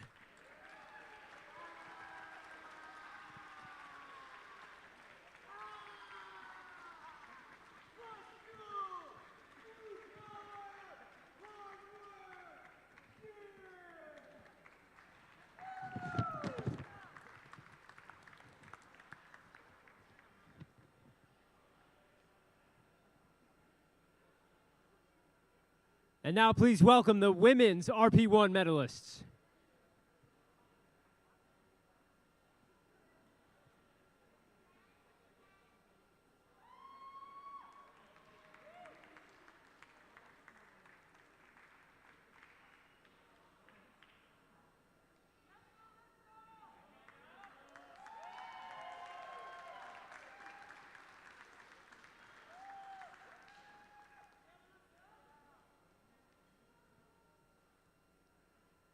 In third place, taking the bronze medal, Christina Leffman.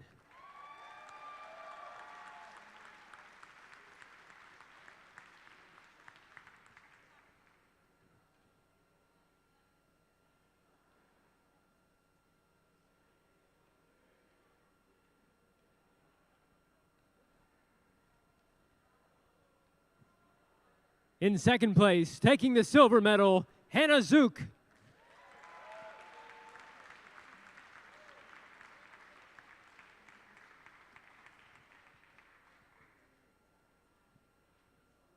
And in first place, taking home the gold, Melissa Ruiz.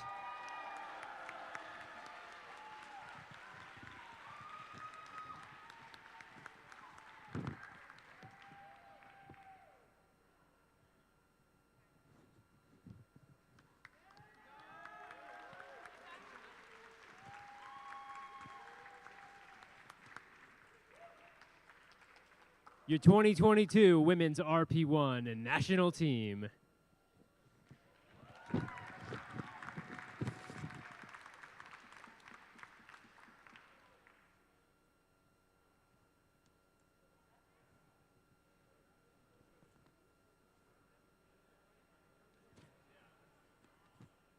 And now if you would please welcome the men's AU2 medalists.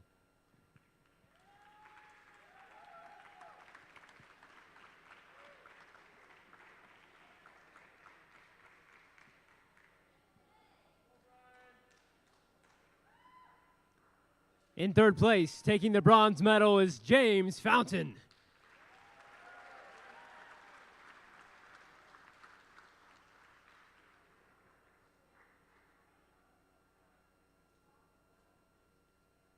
In second place, taking the silver, Brian Zarzuela.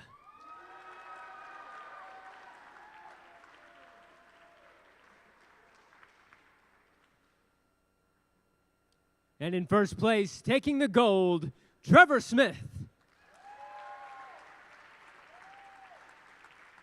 And once again, these three are your 2022 men's AU2 national team.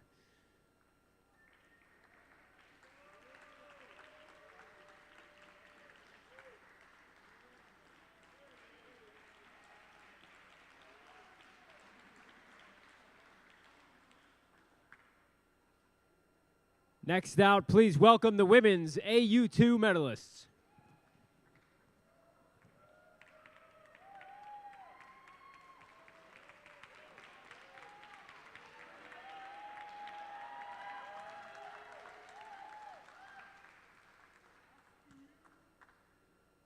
In third place, taking the bronze medal, Giovanna Dubuc.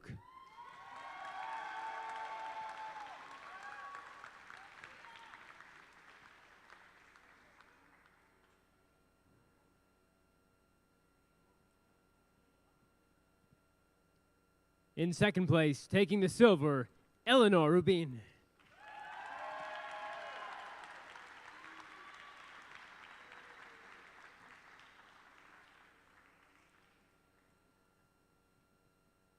And in first place, taking home the gold, let's hear it for Maureen Beck.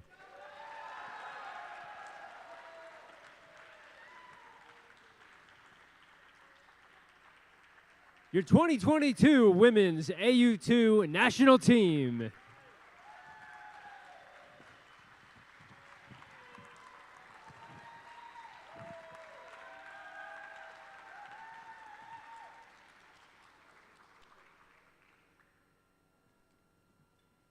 Now please welcome the men's youth medalists.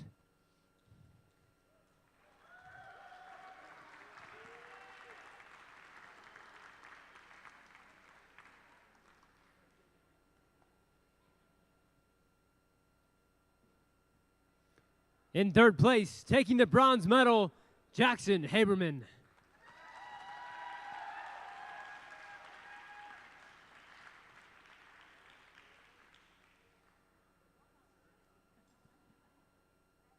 In second place, taking the silver, Elliot Hu.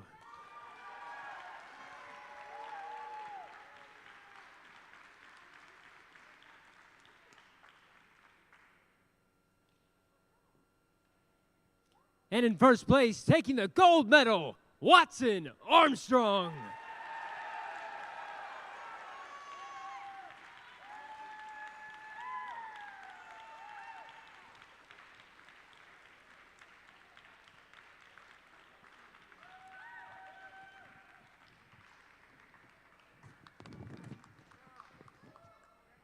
Thank you so much, gentlemen.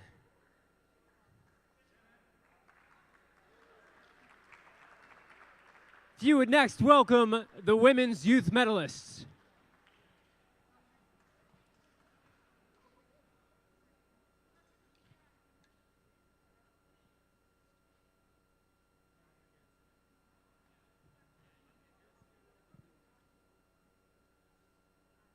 In second place, taking the silver medal, Anna DeVries.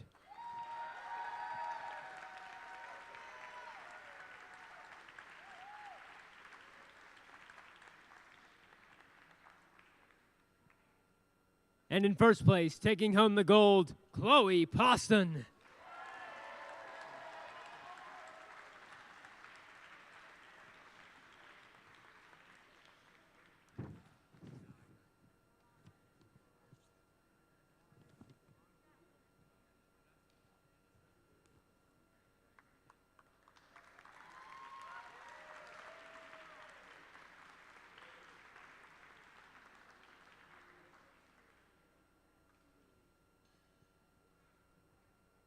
Thank you so much.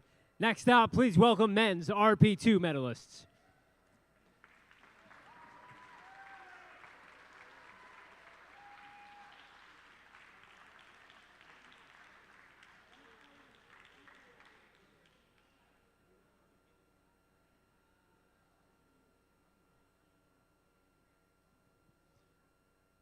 In third place, taking the bronze medal, it's Braden Butler.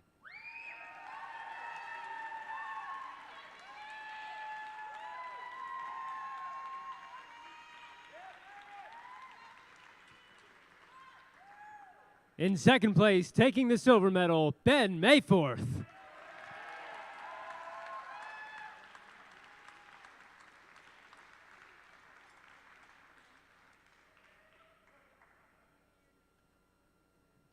And in first place, taking home the gold, Dennis Connors.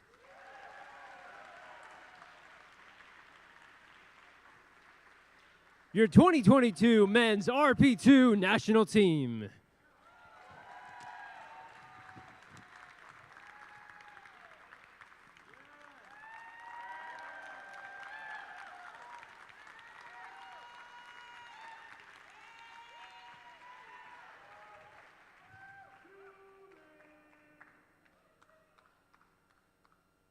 Next out, please welcome the women's RP2 medalists.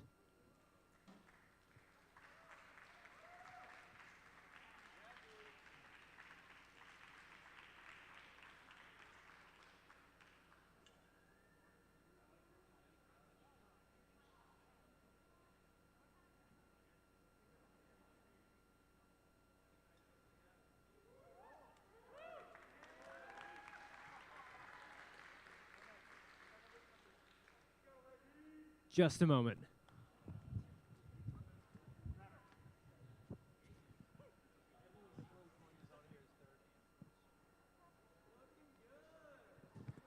Just a quick moment of technical difficulties. Which category is this?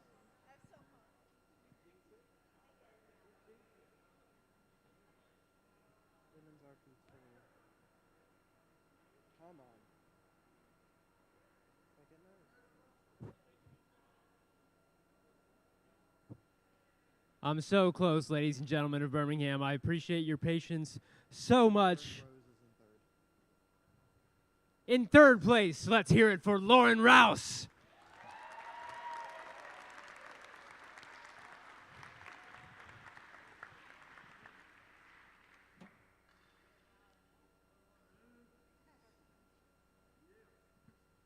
In second place, taking the silver, Caroline Winstel.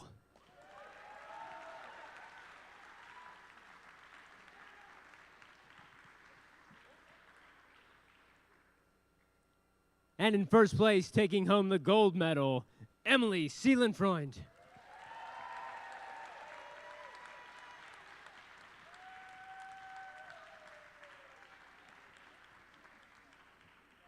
Your new 2022 Women's RP2 National Team.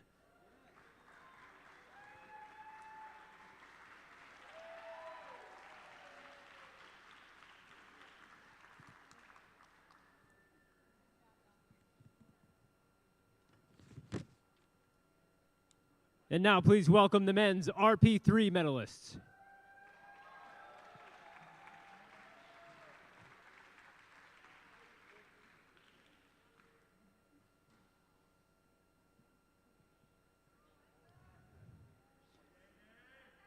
In third place, taking the bronze medal, Jared Lanahan.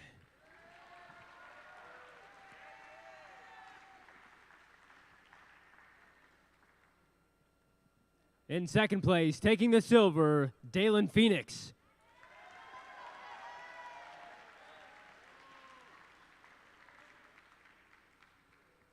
And in first place, taking the gold medal and winning it all, Micah Winkle. Your new men's RP3 national team.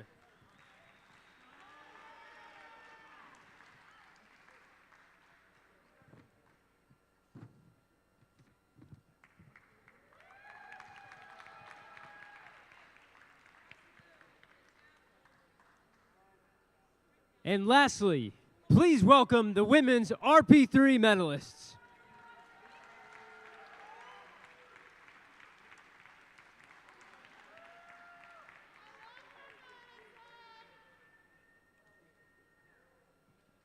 In third place, taking the bronze medal, Madison Todd.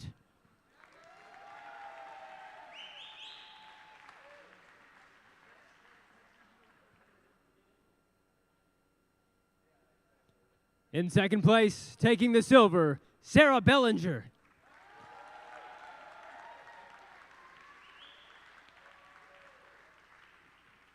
And in first place, taking the gold medal, winning the 2022 Paraclimbing National Championships RP3 category, Nat Farrell. Your new 2022 Women's RP3 National Team.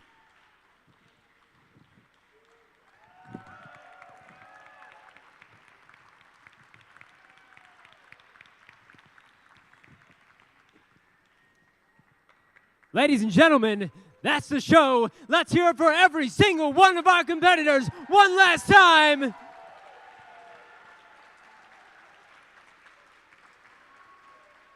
We'll see y'all next year, if not sooner than that. Thank you so much. Good night.